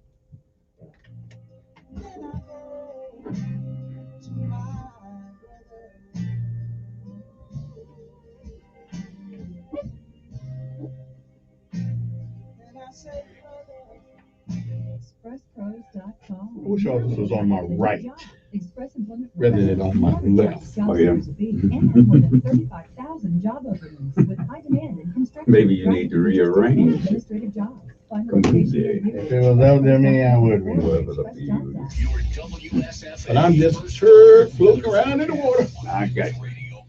right? Now you get to this. Well, it's interesting. Here we have another perspective on representation and what it is. That's the whole problem. What is representation?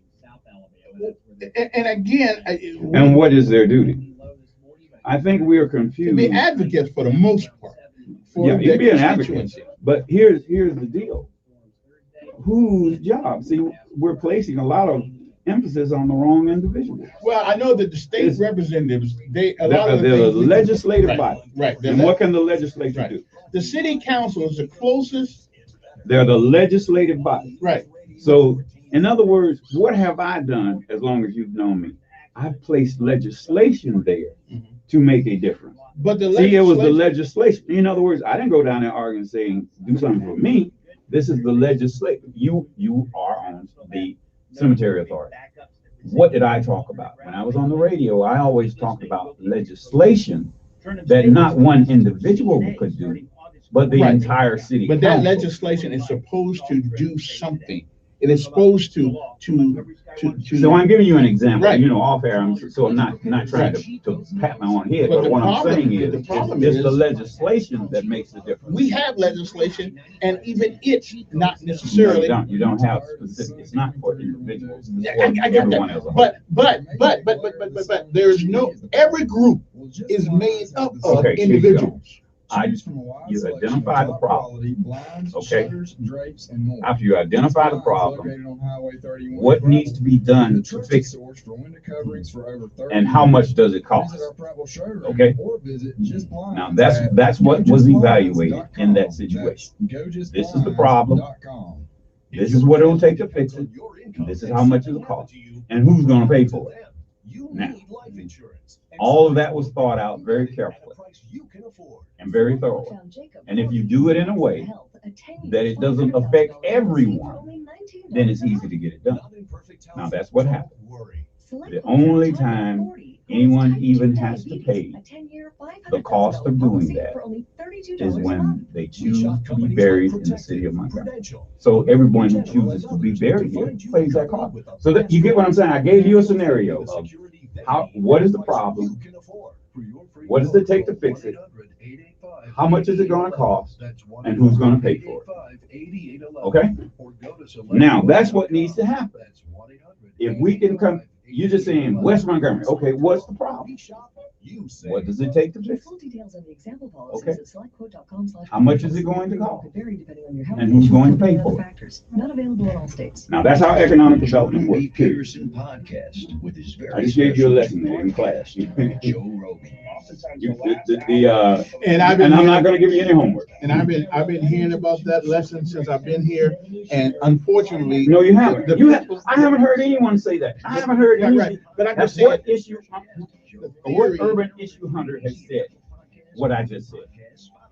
Well, then I'll put to you this way. Maybe the quote unquote representatives haven't made clear My sons growing up what without me their inspired me to quit smoking. job To my is. doctors, and then I threw And away the all point my is, cigarettes, ashtrays, and I've said it over and over again, and I'm saying it now. If they don't say it, a lot of them don't know. Because they're going in, And that's repeating still what their they've heard. problem and not ours. There you go. So that, like someone asked me, was I going to run for city council? No, I'm not. Because I'm not going to try and represent people who don't even understand what the job is. Like this woman just mentioned, Tracy Larkin. That's not his job. Okay, to get her, that is, if she's got a problem that can be rectified by the city, that's the administrative job of the city. If it's a trash problem, there's sanitation. If it's a housing code issue, that's housing code. That's not the individual But the council. average citizen doesn't care about these departments. They care about Well, if getting you it don't, done. you know what? That's a lie. The average citizen does in District 1. They understand that. Okay. From 11 to 2 on News Radio 1440. And we are back, 860-1440. We're getting off the thing a little bit here, but not really, but it's all part of the same process. But what we're asking is, has representation, or what is the purpose of representation? Because maybe the people running for office ought to stop telling us all the crap they're going to do that they have no purview over. I think that is the problem. And I think you hit the nail on the head, where there are a lot of callers who call in with unrealistic expectations from their representative. Let me talk to the representative right here. Good morning, Doug. Yes. District 1 City Council candidate for him, if you don't know about it yet. Of course I do. I'm Kevin Elkins. Yeah, you the last one I heard. No, I heard you the last one. Yeah, well, most of the time. Yeah, well, you know, but yeah, well, you know, I had to talk to my county commissioner about that the other day. I said, you know, yeah, yeah, okay, I got. No, she's my county commissioner. She needed to let her brother know. But anyway, there's July the 8th, right? Yeah. And different pieces of what y'all were talking about on the radio. It sounds like the radio station's coming from Detroit or Chicago somewhere. I cannot hear. It's so sad. Well, man, I got you, but you got the app. You know, you put the app on the phone. You can hear it. Yeah. Yeah, maybe so, but put the app on the phone or go on newsradio1440.com. You know, yeah, it's like good pork chop. You know, I will ride 18 miles to get a good pork chop sandwich. Okay. Okay. Hey, what are y'all talking about? Y'all talking about economic development? Well, we're talking about we're talking about basically the question on the table is, has representation really worked for certain people in this city? I say no. Well, that's true in every city somewhere, you know. I don't care about them cities. I live in this one though, but listen, then don't keep running for office telling us what you're gonna do, how my life's gonna be made easier, if in fact that's a bunch of Bravo Sierra. Well, most of everybody says, you know, I'm gonna fight crime, I'm gonna prove it, Yeah. I'm gonna economic development. You know, Yeah, exactly. We're familiar with those words. Yeah. That's what you just reading off the cue card, you know. So everybody talks about that, and 4 years later they talk about it again, I guess so. Right. But then when 4% of the people show up to vote, that's what I 25 regular voters showed up to vote. So 4% gets you elected. You could probably get elected if you only had 4% vote. Yeah, but when I run, a lot of people are going to come out just to vote against me. So you know. Exactly. Yeah. Right. Yeah, I understand. Yeah, well, you know, that's how it goes.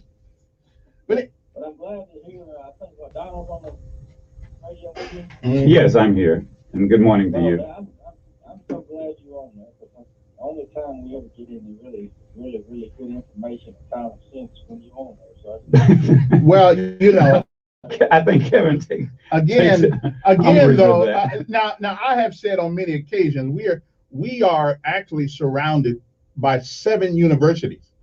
So if you're expecting me to educate you, y'all got the wrong idea. Okay. I didn't say it. Yeah. Yeah. I'm actually running the Chairman Elkins for chairman of the City of Montgomery Parks and Recreation Board. Yes, and Okay. so I can make something happen. I was wrong. I was surveying the parks yesterday. And do you know we got this thing coming up where you paddle or something on the water? Now, I don't know much about that. Too much water for me is bigger than the bathtub.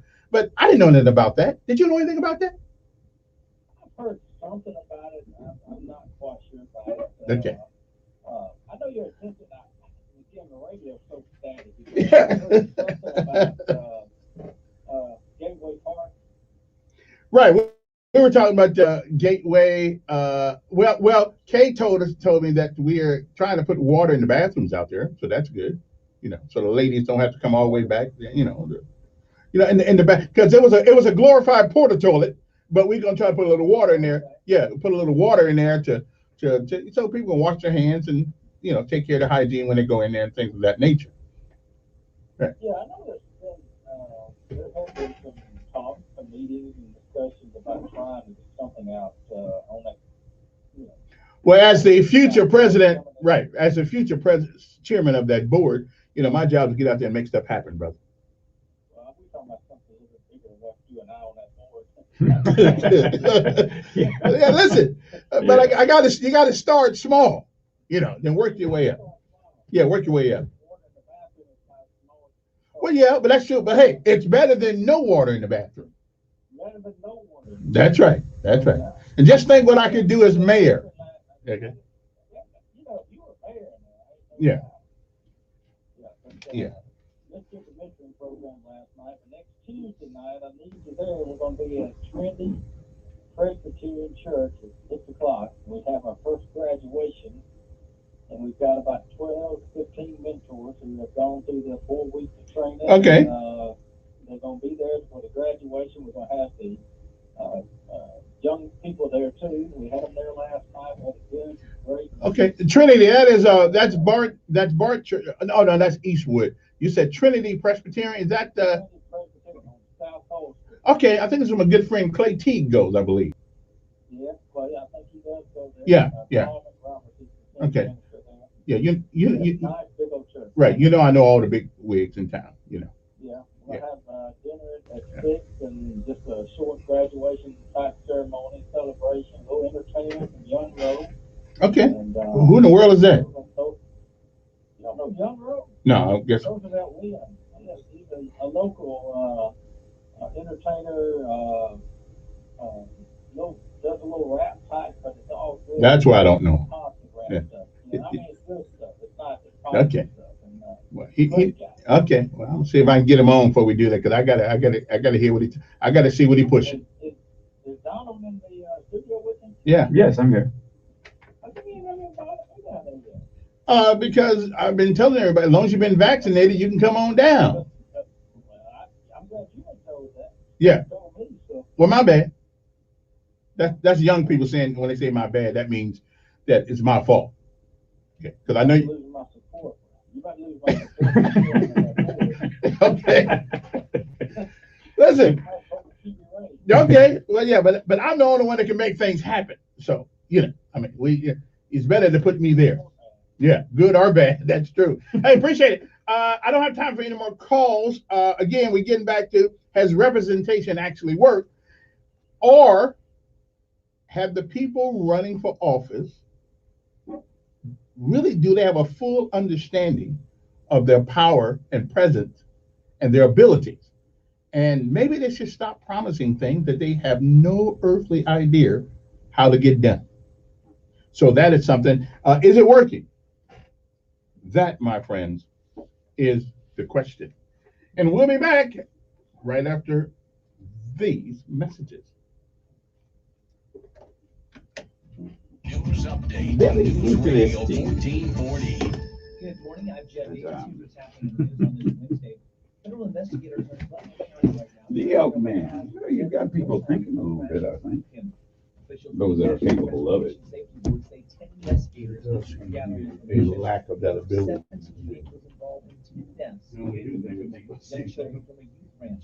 Initial reports indicate some of the vehicles hydroplaned on wet roads. In Dothan, police arrested him as Seuss because of a hidden camera found in his business. 50-year-old Paul Meadows is charged with aggravated criminal assault. Police found video stored on a hidden camera. The investigation into Meadows began when a contractor doing renovations on that camera. If you haven't been vaccinated yet, WSFA 12 is teaming up with ADPH to hold 4 Moderna vaccine clinics today.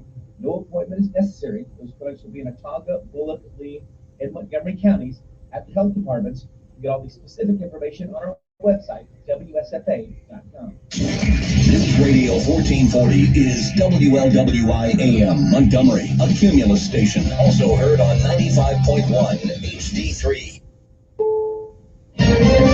This is CBS News on the Hour, your home for original reporting.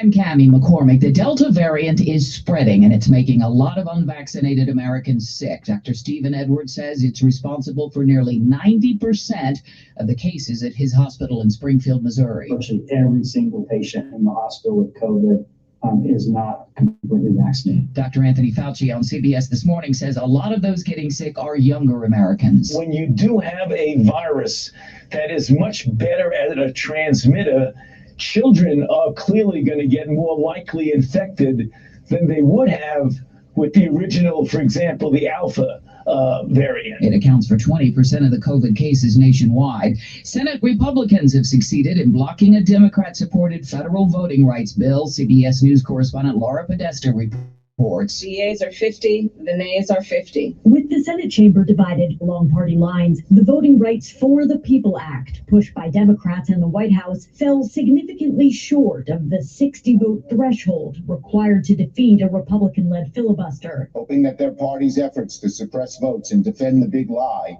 will go unnoticed. The bill would have expanded automatic voter registration and early voting, end partisan gerrymandering, and make Election Day a national holiday. Laura Podesta, CBS News. Defense Secretary Lloyd Austin is behind removing the prosecution of sexual assault crimes from the military's chain of command. CBS's Nora O'Donnell. This is what survivors, victims, and their families have been advocating for years. They say this is the change that is needed in the military so that more women can serve in the military. I'm so sick and tired of women, gay crap in the military. I don't know what to do. Their job is to protect this damn country. I'm just sick of it. It's non-issue. But it is. Why is it always in the news? It is an issue. Every time you turn around. Why are you talking about it? Because they're talking about it. You don't have to.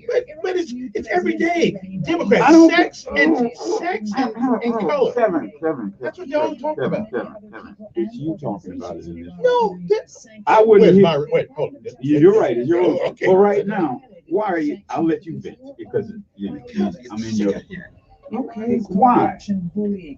Because we are taking. Is it offensive to you? Yeah, it is. It's offensive to me. Because the military's job is to protect this country.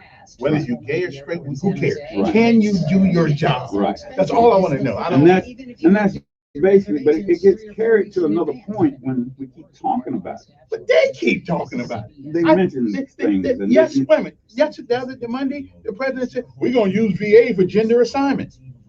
Who cares? I don't. That's what I'm telling you. I don't. Okay. Yes, so I keep putting it in my face. You do care because you're talking. Because they keep putting it in our face. Remember, you're an idiot and you want to cut off your package. That's up to you.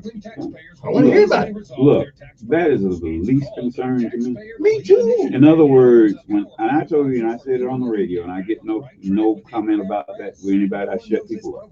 When I was a little boy, and there was a director of the choir, and I said, "Grandma, why did Mr. So-and-so act like that?" She said, "Boy, Mr. So-and-so is a sister, and don't you act like that." Now, I can say that to anybody, and I said, "You call my grandmama a lie?" Huh?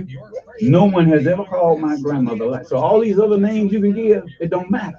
So I learned at a very early age, let him do him, and let me do me. I agree.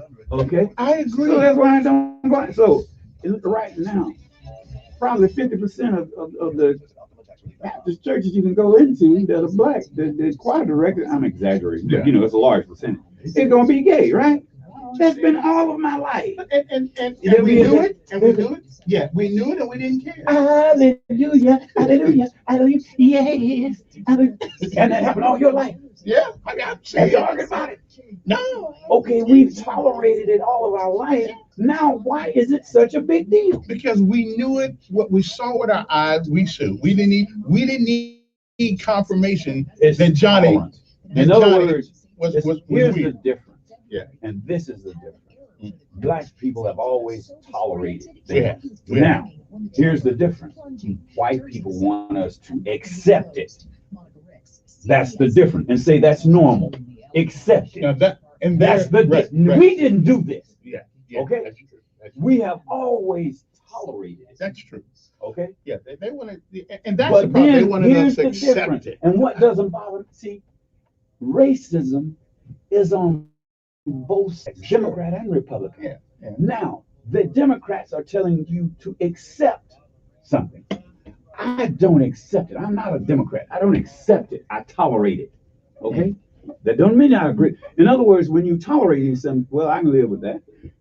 Well, that's true. But that doesn't mean I agree with it. I mean, I can live with it. I think we But see, accommodate. where you are, you're being held down in your head that they're trying to make you accept. Right. Yeah, But- exactly. But I tolerate it. See, it doesn't matter where they are, it matters where I am. Okay? They can talk about it all day, they can keep bringing it up. And I'm like, yeah, that's a system. And then I'm gone because I tolerate it, but I still don't accept it. Yeah. So, in other words, and that's what all of my gay friends know. I don't accept. That's what. But here's the difference between you and I. I say, look, I don't talk about anyone's personal business, especially my own. So I sure don't want to hear yours. Well, that's true. Okay. So they're not going to bring that up around me. But on the other hand, too, straight people not going to bring up around me that know me what they do. Well, exactly. Well, I don't hear theirs either. If I ain't in it, I don't want to hear about it. Because, see, I found out that see, if I talk and I tell you what I know, then it's going to hurt your feelings. Because I know more than you know. You bragging. And part of that bragging is lies. Yeah, well, that's true. And then if I know the truth, because I'm quiet, I will know more because a woman would tell me more because she know I'm not going to say anything. Come on, you scared because you think it's going to rub off on you. There are a lot of things that rub off on me. But let me tell you something. That ain't one of them. Well, see, that's, I know what, but I just explained to you. I think I know where you are. Yeah, I think that's you are insulted by it. You're having people tell you to accept something that you don't accept. Yeah. But because, and I told you the reason I am where I am is because at an early age, I learned from my grandmother. Yes, she tolerates him, but she doesn't accept. I think that's why I'm. Yeah. Yeah. I And think see, that's why it will bother you if you think people are trying to make you accept it. But see, no one can make me accept something that I don't accept. I will tolerate it and go on. So there's no need for me to argue with them. Okay, I don't get in arguments with gay people, and they're not going to bring it up to me because I can handle it too intelligently for them. See, you get upset because you take it emotionally. I don't. I'm unemotional about it, and I tell them, look, and that's why I tell them that story, and I make sure they understand why I am. I tolerate it, but I don't accept it, and you're not going to make me accept it. So we're through with that conversation. So you can talk about all of, so they don't bring up the gay stuff. I think I feel that way. Look, you do you though, and let me do me. But see, sex sells. See, now we're at the stage now where there's so much sex that you have to have something else to make it more exciting. Okay, now you got Caitlyn Jenner. I mean, we can see, you can turn on anything, Netflix, YouTube, everything has got sex on it. But something that'll catch your attention now, there's got to be something else. Yeah. There's got to be two men kissing. You know, it used to be. You can turn on in daytime dramas. You're gonna see women kiss. Now you got two men kissing in daytime dramas. I saw the other night. I saw one. But that's sales with a baby. Look here, the guy that came out gay in the NFL. The football guy. The football guy. Yeah. The biggest selling jersey right now is his jersey. Isn't that something? Hell, he might not even be gay. He might just say that they paid. There you go. So I don't care.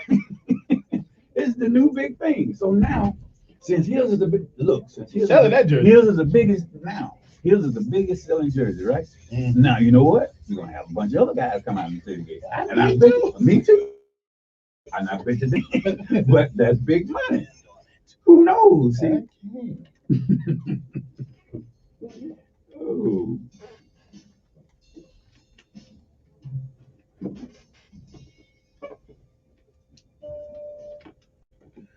Okay, we're back. The numbers here are 860-1440. If I've forgotten to give the number, 860-1440. You can text me if you want to. Matter of fact, at 294-1298. That's how. That is how you can text me if you can't call. If you don't want people to know you listen. I understand. It may hurt your reputation. Not a problem. I won't ever give you a number out who you are. They had to pull my fingernails out of my hand for you to do that. Okay, then. Let's see. I hope this person is still here. Good morning. You're on air. Yeah, this line. If you wait a whole. Hello, you there? My phone system, ladies and gentlemen, if you hold on for a while, it'll probably cut you off. So just call back, and we'll appreciate it. Again, let me ask you something. One of the things, one thing that our politicians don't tell us, and that's on either side, is the deals they make that we don't have purview to. The deals they make on this side now, and it may be just, it may be so they can get something on this side, but we are, case in point, Stephen Reed gets in office. We try to put forth an occupational tax, which I'm all for it, even if I got to pay it. Not only does it get an impression or action from some local guys, but it went all the way up to the state. Our state representatives was so insulted with that they did something which is rare to do. They actually got a piece of legislation passed in a matter of days, not weeks, when it came to us invoking the mayor invoking an occupational tax from people who come here, which we love them, get the resources, use the resource, and then go out of town, which is cool. That's up to them. But the one thing that we didn't have a problem getting, it should have been harder to get the ad valorem tax passed than the occupational tax passed.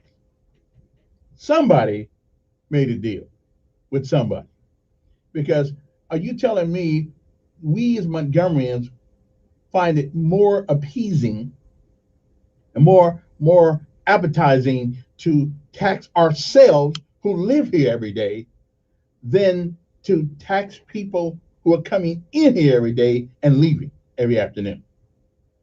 So somebody made the deal, and we don't know who made the deal, but we know who voted for it. Okay, so we rather stick it to our own self than stick it to people who coming in here taking the resources and leaving town.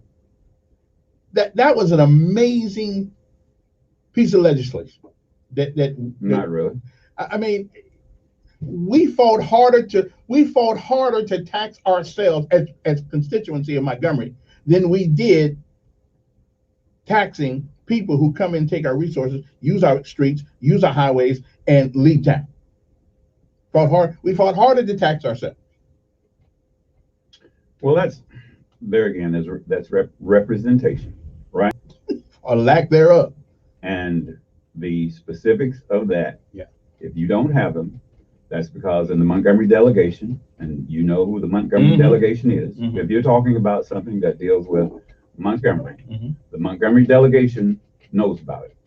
I'm pretty sure. I'm pretty sure they knew too. Okay, and then it's up to them. Now that's when that's where I agree. Okay, if they are against it, that's where they fight in the legislation, and then let people know that they're fighting for it. Right. If they are. You get what I'm saying? Yeah. Now that's representation. Now those are the things they can do. Good morning. Who's this? Good morning, sir. Morning. Good morning, fellas. Good morning, sir. I have a question for you. I'm about to put you on the spot here back to the Republican Party. I don't belong to the Republican Party. Conservative, whatever you call it. Well, I'm not really conservative. I'm more moderate. Isn't this state ran by Republicans? Governor and so forth? Well, it's theoretically, yes. Okay. Why is it that the state of Alabama is number 49th in getting shot for the virus? Yeah, what? If the Republican ran state, why is it we always at the bottom of everything? We even at the bottom of getting the shots for the virus. Well, 49. Yeah, I don't know. I think people in the South have a rebellious attitude against federal authority. I argue, but I think Alabamians have a propensity to be rebellious against federal government authority. But if you were a Democrat in the office, you'd be blaming this Democratic government. So how is it that the football coaches out there trying to promote this thing? Why isn't the governor and all these elected officials? But maybe her ideology, but Governor Ivey seems to be one of those governors who don't want to be told what to do by the federal government. And but she has made no secret of that. So okay. Brother, I can't answer those questions. I mean, I can't. I'm just telling you. But call it to be fair. Those are personal choices because it's free. It's free to get the right, vaccine. Free. It's free. So if you have something that's free, you would think people would go and do it if it's for your health. But let's think about it now. It has been politicized. It's a thing where a lot of people think it's a hoax because in leadership in general, that's what's been told.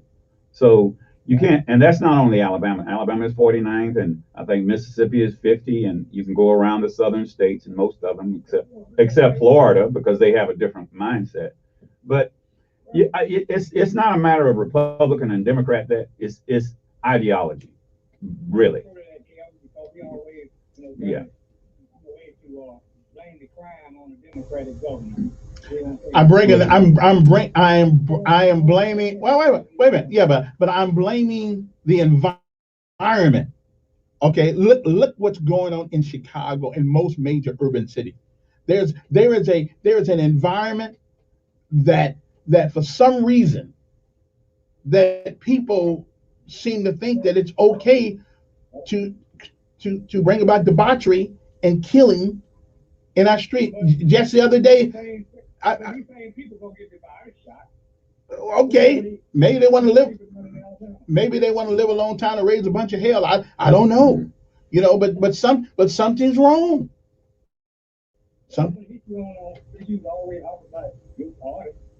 I'm not part of the Republican Party, but I'll vote Republican because that's the closest thing to what I believe. I'm for the lottery, brother. I'm for the lottery, but you know that. Yeah, man, they got a lot of. Yeah, yeah. All right, appreciate it. Good morning. Who's this? Yes. Good morning, sir. It's so refreshing to hear your voice. Kevin, in as much as you were gonna delve into bad Facebook Live and you acting for your agency as usual, why didn't you go on and tell them where you got that information from about the exchange from the tax occupational tax and all of that? That wasn't an idea that you just came up with. That was bad live yesterday. So give him credit for. Well, I am. I was expecting. Because now wait a minute. Now he was supposed to call in this morning, and I let. But I was going to let. But. Well. Well. Wait a minute. A lot of things that I read in the newspaper, I don't bring up the newspaper. Okay.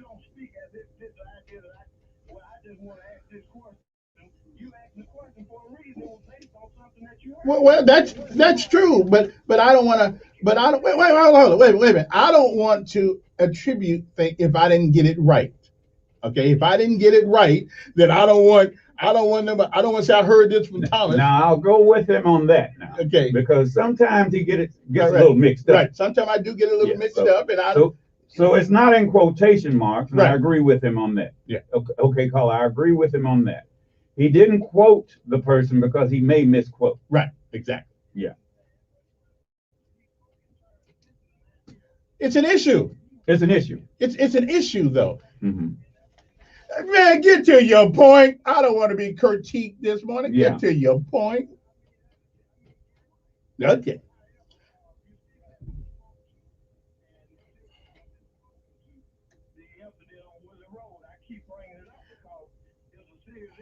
Well, Arondé Mitchell came on the other morning and told us about that issue over there. And he said that right now he is sort of going blind because it's an active investigation and they're not giving him a whole lot of information because it's still an active investigation. So.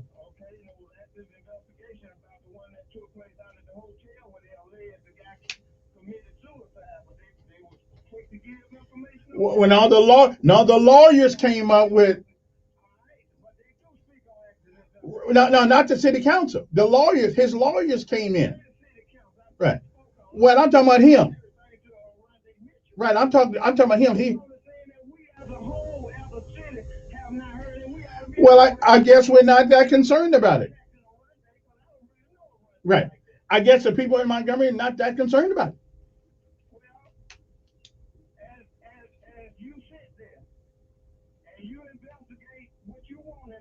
And I've been, that's right. Well, our chief is in.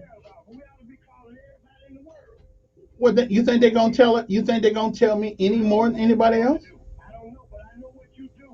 Yeah. Well, again, from what I understand about what happened, it's an interesting story, but well, sometimes it don't. But on the other, all right. But on the other hand, these microphones and this airways are open to anybody who knows something about it. You can call and tell us. But I just don't know a lot about it. I've made inquiries, and they're not forthcoming with information because they say it's an active investigation. So, what you want me to do? I'm with Donald on this. I can only urban hunt so much. There are other things happening in the world. Good morning. Who's this? Good morning. Yes. Yes, Kevin. I just want to put my little 2 cents in. I wanted to know if we want to improve our economic conditions here, bringing a pro football team here for the state. Now, Montgomery's not big enough for a pro football team. Well, they got 2 championship college teams. I think that we recruited from those. Matter of fact, recruited from all over the state. That we could put up a good challenge if we put our head in the field.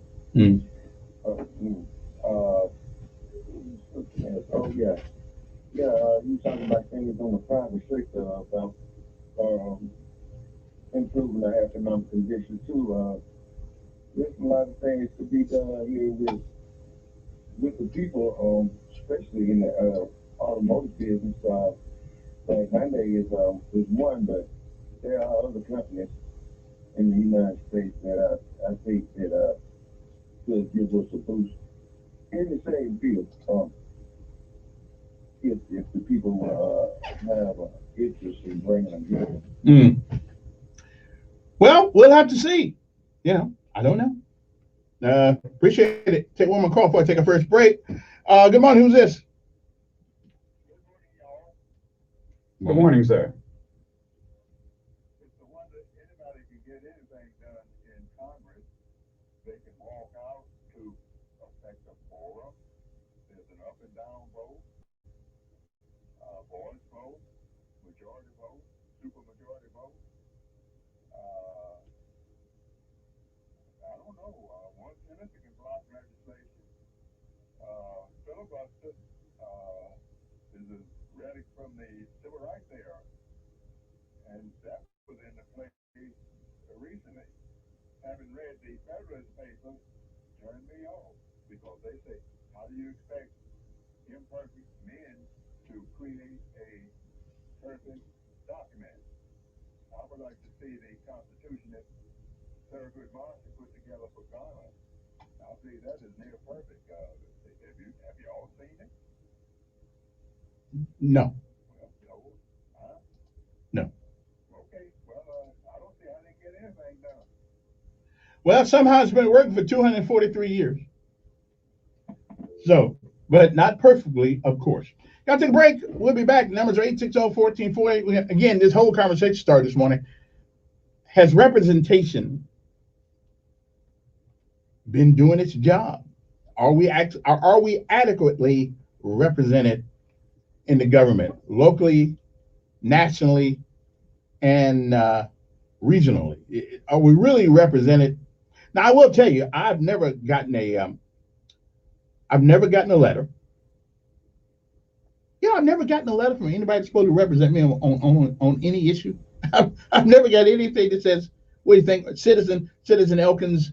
What do you think about this? I never gotten a letter. So how can you represent me if you don't ever talk to me? How much do you think it will cost to send every We're paying it. person? Doesn't make a difference. We're paying the bill. Okay. I'm just asking. If we're on the voter roll, on every issue, do you know how much time and effort they can do it online. But they can do it online. Well, isn't it already there? No, I mean they can. It's already online. They can do surveys online that goes to that particular representative's thing, and you got to put. It requires you to put your zip code in there and stuff like that, so they know where you live. I mean, there's a way to get it done. Really? Yeah, there's a way to get If it you're done. interested, just go ahead and watch it. I want to. How can you represent me if you never talk to me? Well, we're a republic. We're a democratic republic. Yeah, I'm familiar with that. Yeah. So that means you expect them to represent you. That's Again, republicly. But what does that word mean?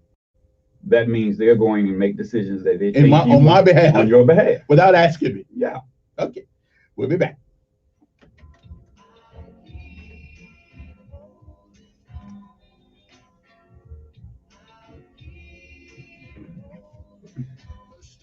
Well, so far I don't like how that looks. I mean, that's what it's supposed to be. We're a democratic republic. We're not a democracy. I No. get sick and tired of people No. talking. The president say all the time, just democracy. We are not a democracy. If we were a democracy, We're a we'd still- democratic republic. Right. We should. If it's But that's the part of that. He's talking about democracy. Is the democracy fair in this republic? Are they fairly representing us? That's what that statement means. That's the implication. No, we're not a democracy. One man, one vote, and everybody votes on everything. We don't. We have a republic representation. That's what that is. They represent your aspirations. But they can't satisfy all of your needs. And there's a need for something to happen in West Montgomery that is the job of the private sector. And that is where, and like I told you, I mean, that water park won't help West Montgomery. Probably not directly. Probably. No, indirectly it will, though. So you have to make yourself a part of that. That's what I try to tell people. If there's downtown development, make yourself a part of downtown development. My community is down in downtown development, but there are no people taking advantage of it. I'll give you a good example of private sector. The biggest tourist attraction in the state of Alabama didn't get a dime from the federal government, from the state or the city. I know who you're talking about, but and it's getting bigger. Yeah, they are becoming the biggest. You know, they bought Bear Lumber. That's a block, and paid let me ask 5 or 10 times more than it was. Is the attraction by which you speak of, Mm-hmm. is it beneficial to, except financially, is it beneficial to the community? You know what? That is a national museum. You know what? There are in Georgia. See, here's what happens. Here at home, you don't hear much, but in Georgia, they have several cities in Georgia that have gotten their marker and taken it there and talked about what is, and one of the richest cities there, Roswell, Georgia. They got theirs, and they built a museum around it, and they have a record. The reason I know some people who live in Roswell, Georgia. Look it up. Is it And they, beneficial yes, though it has, because to this community? That's not what he built it for. It's not built. It's built so that he can have the money to go to the Supreme Court and get these people off death row, and get these teenagers from spending the rest of their life, and getting these children. That's the main purpose of it. That is the first time I've ever heard that. That's the main purpose of it. That is the big money maker, to make sure when he dies, there will be monies that will be. It is not the personality; it's the issue. Equal Justice Initiative is what it's all about. It's not about him, because most people don't know his name. Okay, but they know EJI. But what he stands for and what that fundraiser is to make sure that in perpetuity There will be funding to be able to go to the Supreme Court if they have to. Whatever litigation they have to do, it will be paid for. And they don't have to, in other words, that puts a different perspective on it. That's what it is. Well, I never heard that. Basically, that's what it is. It's a fundraiser. Never heard And it's the biggest fundraiser in the state of Alabama. Because I'm all for But that. but it's with a purpose. Because that kid, that little 14-year-old child who was killed in South Carolina. Yeah. I think it was 1944. Right. We're right here. Jeremiah Reed was 18. Jeremiah Reed was 18 when he was put in prison. And he was accused of raping a woman who was his girlfriend. He was a paper boy, and that was on his route. And he got in a relationship with this girl. And someone heard her in there making a lot of noise. And then she cried rape when they found out who was in there with her. Now, that is a real story. The story of Jeremiah Reed. He was buried from old New Elam Church. There's a side story on that. That church right down the street from me, on Watt Street. That's where he was buried. And the church nearly fell in because so many people went in, because people had never seen, because they had an open casket. They had never seen what a person who had electrocuted looked like.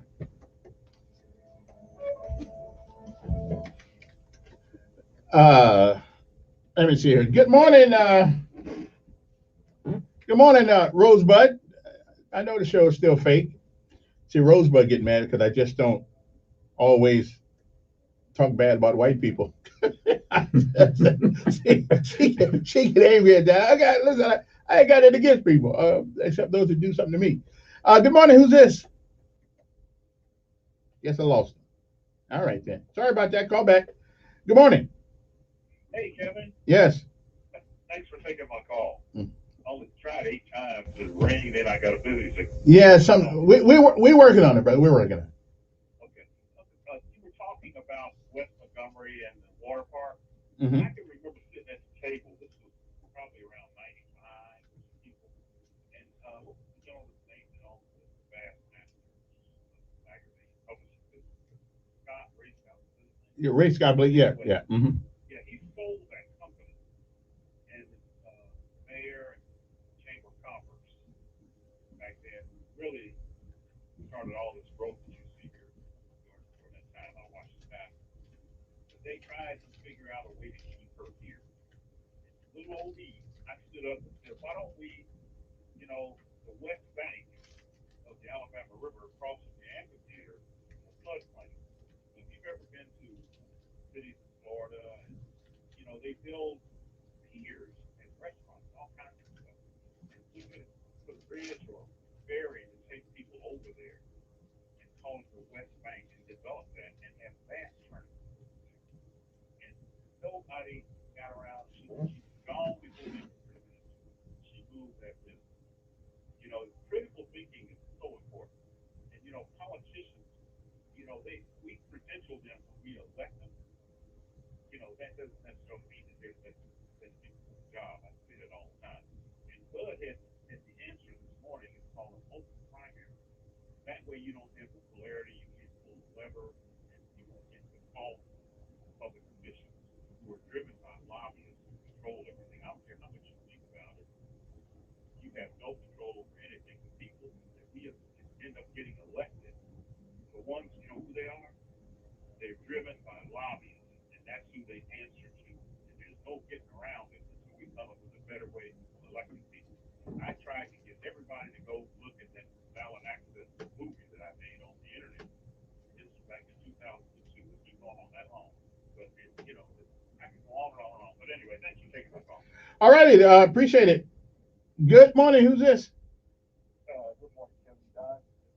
Thomas Bad. Yeah, Thomas. Good morning.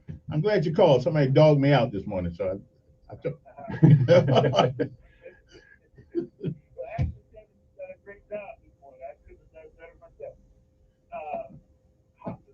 Just pretty much summarized everything. Sometimes some people, not everybody in the political spectrum, the politicians, in most cases, in other communities, the politicians represent what the people have taken to them and have decided what they want.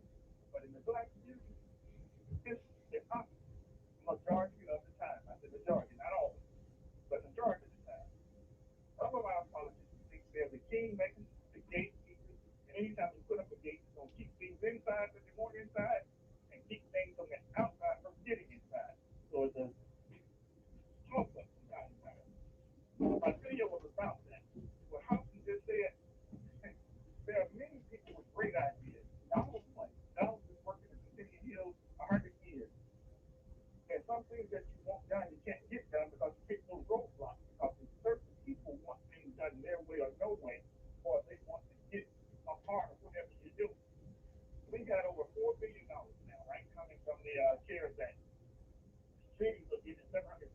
million to be divvied up, and the counties will get $961 million to be divvied up. We wonder where all these new ideas, these budget stuff is coming from, or more money being given, like the $50 million raise for the city employees will have. Most of the time, the public's not aware of whatever is going on, where all these money is coming from. But you will find the same individual nonprofit organizations or businesses getting the majority, if not all of the money. That's the problem. The politicians that we have elected are not informing public wisely. They may tell you some things, crumbs on the table things, but they're not going to tell you major things, major projects, like we were talking about the ad valorem tax versus occupation tax. You're exactly right. The occupational tax will affect everybody coming in and out, and those of us that live here as well as work. Well, the deal was, no, we're not going to let that happen because it affects those of us that don't live in the city of Montgomery, and we don't want to contribute anything to it. But the ad valorem tax, like you said, the people who live here and own property here are going to pay that. So those individuals that made the $6 billion that leaving out of the city every day, they didn't want no part of this. So they decided, okay, well, if you guys want this ad valorem tax, you're going to have to give up something. And vice versa. So we gave up $50 million, so to speak, or however much the total project is going to cost, for whatever the future value of the ad valorem property tax is going to be. And it will far exceed $50 million, using that as an example. So I don't think that was necessarily a bad deal. You have to do negotiations and stuff. Maybe the delivery process, and you're not going to like that, it's ground up bones, intestines, and what have you. So I understand that part of it. The problem I have with these so-called city kingmakers, whether it's city council, whether it's people from the different boards and committees or the business community, you don't stand in the way of opportunity for nobody else. You can't tell nobody they can't go, no business, that they can't go and cohesively put together a plan and say, well, this is what we want to bring to the west, south, or the north Montgomery. Well, you can't do it unless you come to me. You're a damn lie. We can't let them continue to think that they are the controllers of our community. We elected to represent. Representation is different than presentation. They come to us presenting their plan. But then we're supposed to give you our plans, our desires, our needs, and say, hey, go represent this before that board or that committee or whatever. It might be city, county, or state government. But usually it's a flip of that. We have to start complaining a lot louder to get things done, because most of the time they're the ones that they're petty. Government itself. You want to talk about government contracts? That's not a difficult process, none whatsoever. You can go on city, county, or state, or federal website and know what you have to get or what to put together in your package. The thing is, the obstacle becomes the government itself. The government itself becomes the problem, because many times on the local level or county level, you're going to have committees that's elected. You're going to have a selective process. And you may have the best plan, like Hopper said, the best plan would never see the daylight or get to the individuals that it should or could get to, that would make a very good plan happen, unless those individual hands are in the pot. Pretty much like what happened with, I think it was Alabama State and a couple other projects like in Auburn, with the state legislator, Mike, I forget what his name was. But a lot of times these individuals have their hands in the kitchen. And if they don't get what they want, your plan and your project don't get off the ground. So that was my rant and rave about yesterday, that we ourselves, we don't have to sit around and depend on government. We are the ones that have enriched government. Government has not enriched the public. And it should have been the other way around. Why is it that when most people in growth that come out with, that's on a city, county, state, and most definitely on a national level? So these individual hands are in the kitty and the pot, contribute to them the way they want you to, nothing will get done that's beneficial to the masses of the people. That was my complaint then and now. There were some politicians who are happy that, they like to tell the public to shut up. Well, I'm not one to tell to shut up, not without a strong response or rebuttal, whether it's going to be mentally, intellectually, or what have you. YouTube, but I'm not fearful of none. Okay, I think you put a great message out yesterday, and listen, I agree with you. And it is an amazing thing to me that we fought harder to tax ourselves than tax the other people who coming in here taking advantage of the resources and leaving town. Think about it. That's Think about that. that. Why would you want to tax yourself more so than tax others coming in? It makes no sense. And then sit up and say, well, wait a minute. That must have been a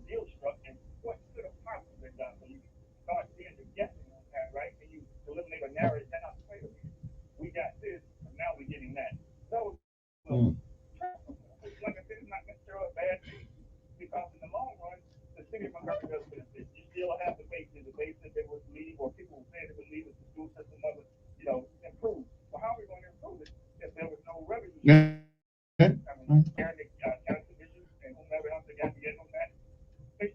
But potentially, let me ask something. Potentially, wouldn't we have collected more money with an occupational tax than we are with this? Okay. Okay. I don't get it, but.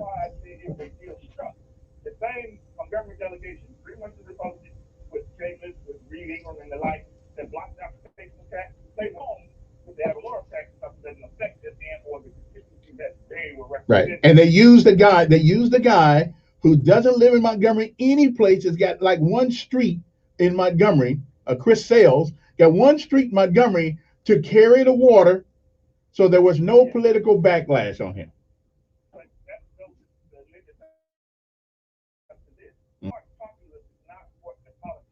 Oh no. In most cases, because then that would defeat the purpose of them being lobbied, as many callers have just said, and you guys agree. All of us are lobbying by people. We're going to support and defend the person that we want to go into office and have. But there are lobbyists that are paid. I'm talking about the real politics in your state. I'm talking about the individuals that go and push things on behalf of, quietly behind the scenes. Again, I end with Alabama. And what significance would they have with this reapportionment?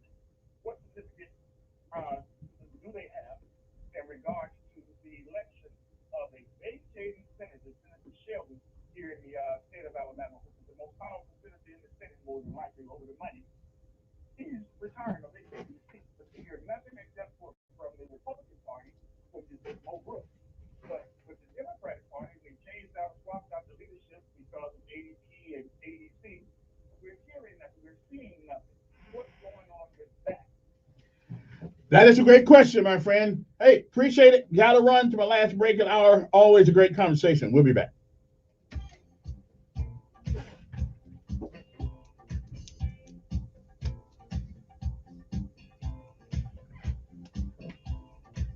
Weather forecast on News Radio 1440. Yeah, that's an interesting thing. Yeah, the state Democratic Party was just in a circular firing squad. Well, Sewell said she was going to run, but then she changed her mind. I don't blame her. It probably cost her a few $1 million to win that seat. Yeah, and then the on the national level, they're not going to win because they know of the stupidity of the state Democratic Party. It's in a disarray. Unlike the Georgia Democratic Party. I'm still trying to figure who's in charge of the state Democratic Party. That is confusion there. Because you got the MCD. MCDC, that's the county. But and see, when you have that infighting like that, you've got to have a clear leader. Now, if we had a clear leader in Alabama like they have in Georgia, there's a clear leader in the Democratic Party over there, even who's not even elected to an office. Everyone knows who she is, and everyone follows that lead. You've got to have a leader, and that leader has to have a plan, a cohesive plan that people can comprehend, and that's what she did. Which I believe she'll win governor this time. Stacey Abrams, whether you like her or not. Yeah. I don't get into that. Now, let's get into right, but obviously she has made a name for herself. The organizational skills, call it what it is. Yeah. Because she has attracted national attention from the organizational skills that she has, and she has called out certain things. Now you go along with the Republican thing where they strike the rolls, but when they did that when she was running, there were a lot of people who were stricken from the rolls that shouldn't have been, and that's what happened. When you in other words, if you don't vote in 2 straight elections, you're stricken from the vote. And if you don't know it, if you don't know it, right? When you go to the poll, you find out you've been stricken from the vote. Now it's too late for you to resign. Right. And at first I thought that was a great idea. Then I got to think, well, my vote, if I want to use it this time or the next time or the time after that. And a lot of people, and over 100,000 people didn't know that. And then when you strike all those people off the road, and he knew because he was Secretary of State. Right. So the only person that should be stricken from the voting rolls are dead people. Right. So that makes sense. You don't lose your right. It sounds good when you hear, you don't vote, we're gonna take you off. But What this nobody I want to vote for? There you go. Because there were a lot of people who voted for Trump who had never voted in There you go. years. There you go. There So, you go. give me somebody that I want to Give me vote somebody I for. want to vote And for. And see, that's I what want it. happened there. Yeah. And see, that's what happened the next time around in there. There was no discrepancy in Georgia. That motivated people to get out But even the Supreme more. Court, I think, sided with them that they could do it. Yeah, well, it's the conservative Supreme Court that you go along with. But And most things, but when not you this one. really think about it, Not this one. what it is to disparage the voters. Now you in our state, it's some votes that you don't join. It's not even worth it. You already know who's gonna win. A Republican gonna win. A Republican gonna win. But now it's getting in Georgia where they say a Republican is not going to automatically win. Mm-hmm. So the dynamics has changed there because you got cities. But like, don't both parties do it? no. The Democratic Party has. When the see, when Democrats when are the gerrymandering has the same when you talk effect. gerrymandering is Has the one same thing. effect. Now, here's what's happened. The gerrymandering with Democrats has never been, with the present Democrat, has never been like this, where you have 75% of a voting populace crammed into one. Well, that's district. true. That has never, and But wait a that minute, is new. But when the that never Democrats happened. did a few years ago, No, when they they were in didn't do, power, that has never been done like how that. did Because Hubbard, it wasn't. how did Hubbard lose his seat? How did Hubbard lose his seat? That was politics. Yeah, by that was Democrats. politics. That was politics. But that was the worst thing they did because there was a few people who were trying to save their seat. Okay, so they pushed him out and then saved Two themselves. Coons make it planet. Say what? I didn't hang up on you, Rose. You got to hang on to the phone. Two Coons. See, that's why we can't get nowhere. We can't have a disagreement without being called a name. Oh, yeah, that's okay. I ain't mad at it. You can quit. For free help, call 1-800-QUIT-NOW. A message from the U.S. Department of Health and Human Services and CDC. Telling it like it really is. It's That's the a Dan fact, Bongino Jack. Show, weekdays from 11 to 2 on News Radio 1440. And don't you know?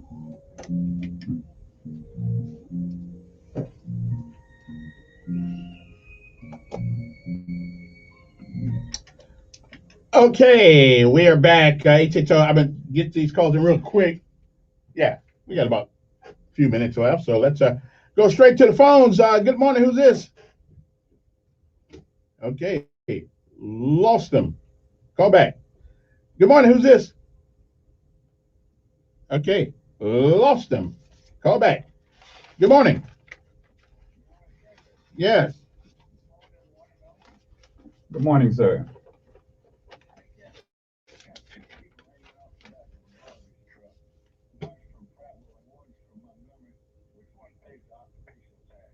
They both would.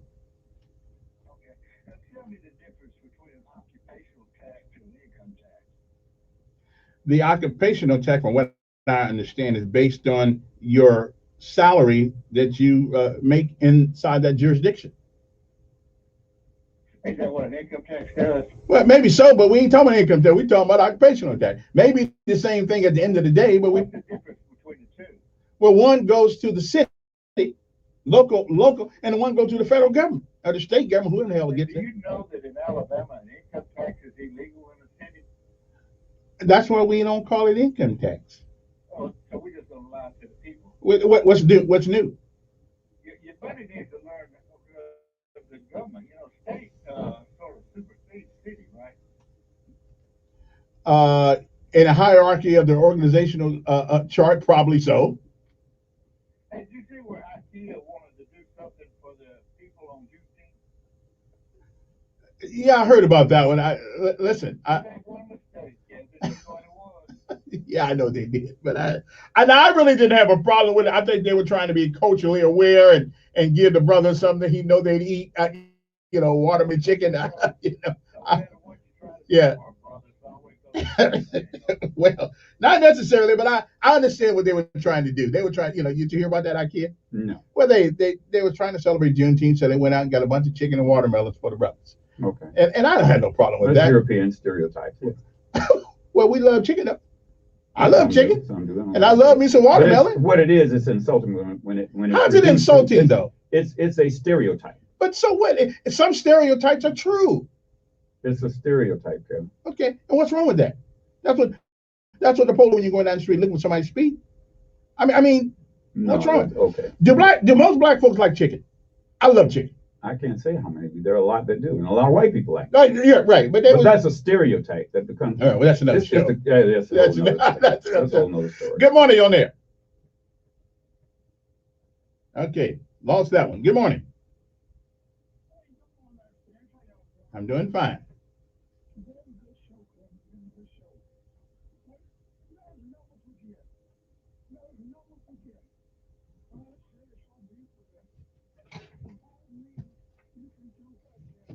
Nothing.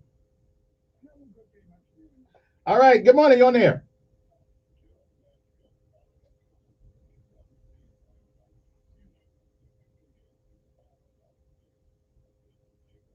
And then somebody would have complained they didn't get 1,000. So wait a minute. What's wrong with chicken? Nothing. I love it.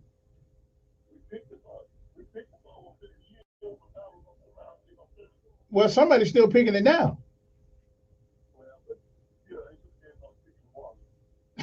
Okay. I mean, the Koreans said, we can't please nobody. Although I don't know. Was it IKEA? IKEA, yeah. Well, that's Swedish, huh? That's Swedish. That's not Korean? No. Sound Korean. No. All right, my bad. Don't want to insult the Koreans. Yoboseo. All right, well, appreciate it. Always. You sure they? IKEA is European. All right. Good morning. Good morning. How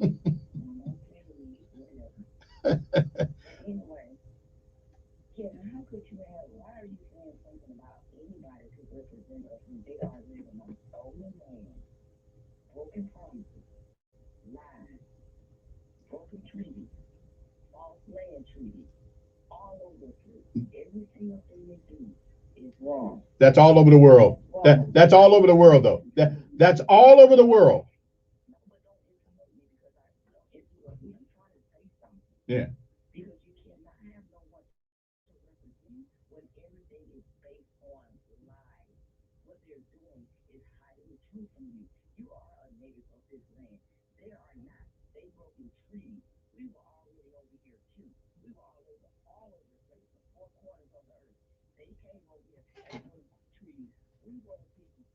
So who are they? I mean, when you say they, who are you talking about? Okay.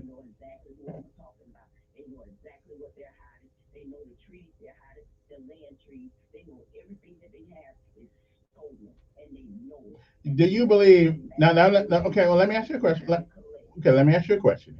Now, I've been to. Okay. Well, let me ask you a question. Now, let me ask you a question. I'm serious about this question. I have been to Africa. Okay. They have the same problems and the same complaints over there. No.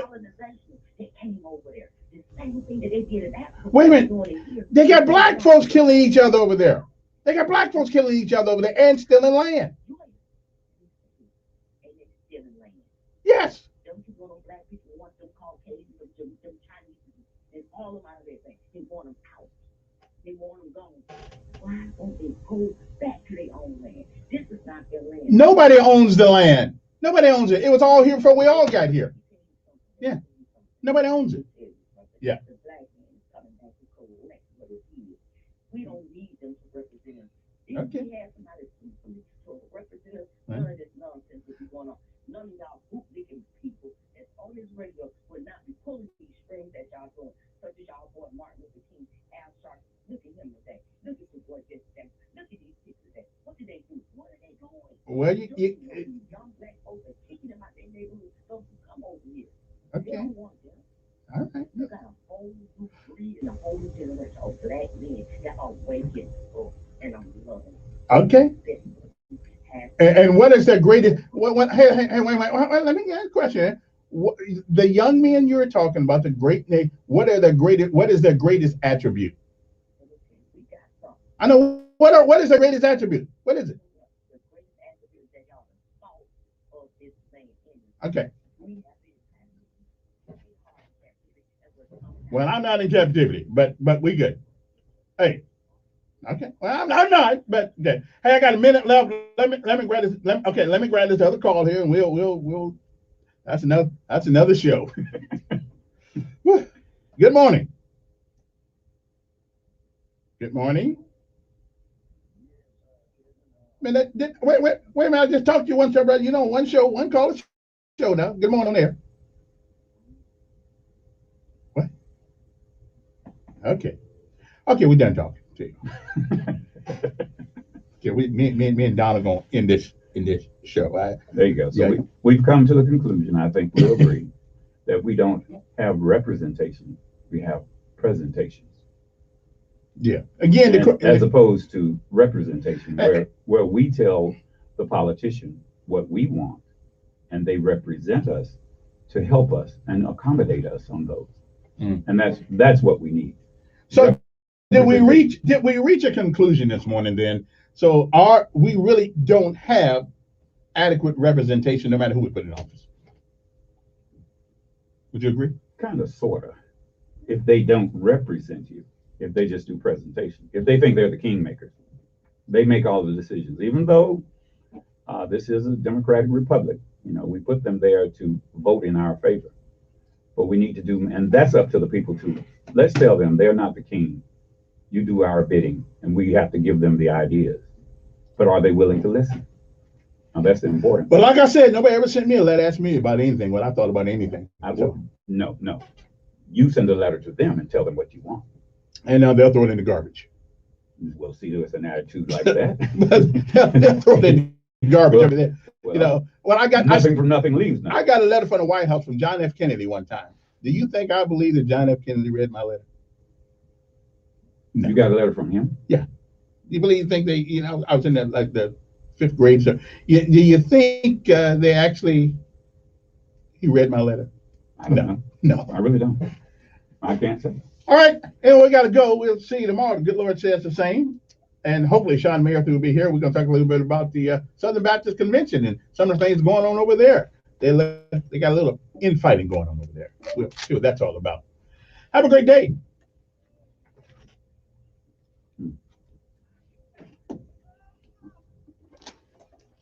Oh, he's Southern Baptist? I thought he was Methodist. He's Southern Baptist? I thought he was Methodist. No. Oh, that's Southern Baptist. That's a Southern Baptist? Now, I don't know if they belong to the organization, but I thought all Baptist churches belong to it. Well, yeah. Well, there's Southern Baptists, and there are two. Oh, okay. There's Baptists and Southern Baptists. Yeah. Oh, okay. Two different organizations.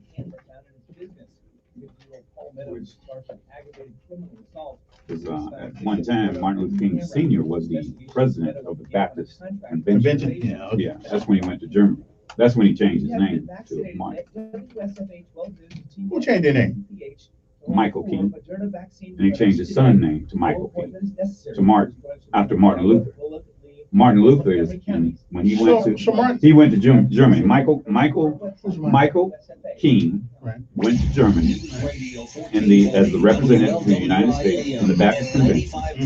And when he did that, he was so impressed by what he saw there that he came back and changed his name legally to Martin Luther. On the hour. Your home for original reporting. I'm Cammie McCormick. The Delta COVID variant. See, that's why I need to teach history. It ain't critical race. You got to know what's going on. That's right.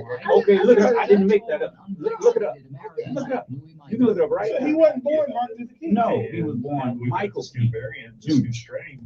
It seems how many black people know that? Huh? And so how many black people? I don't know. I thought you knew that. See, I made an assumption.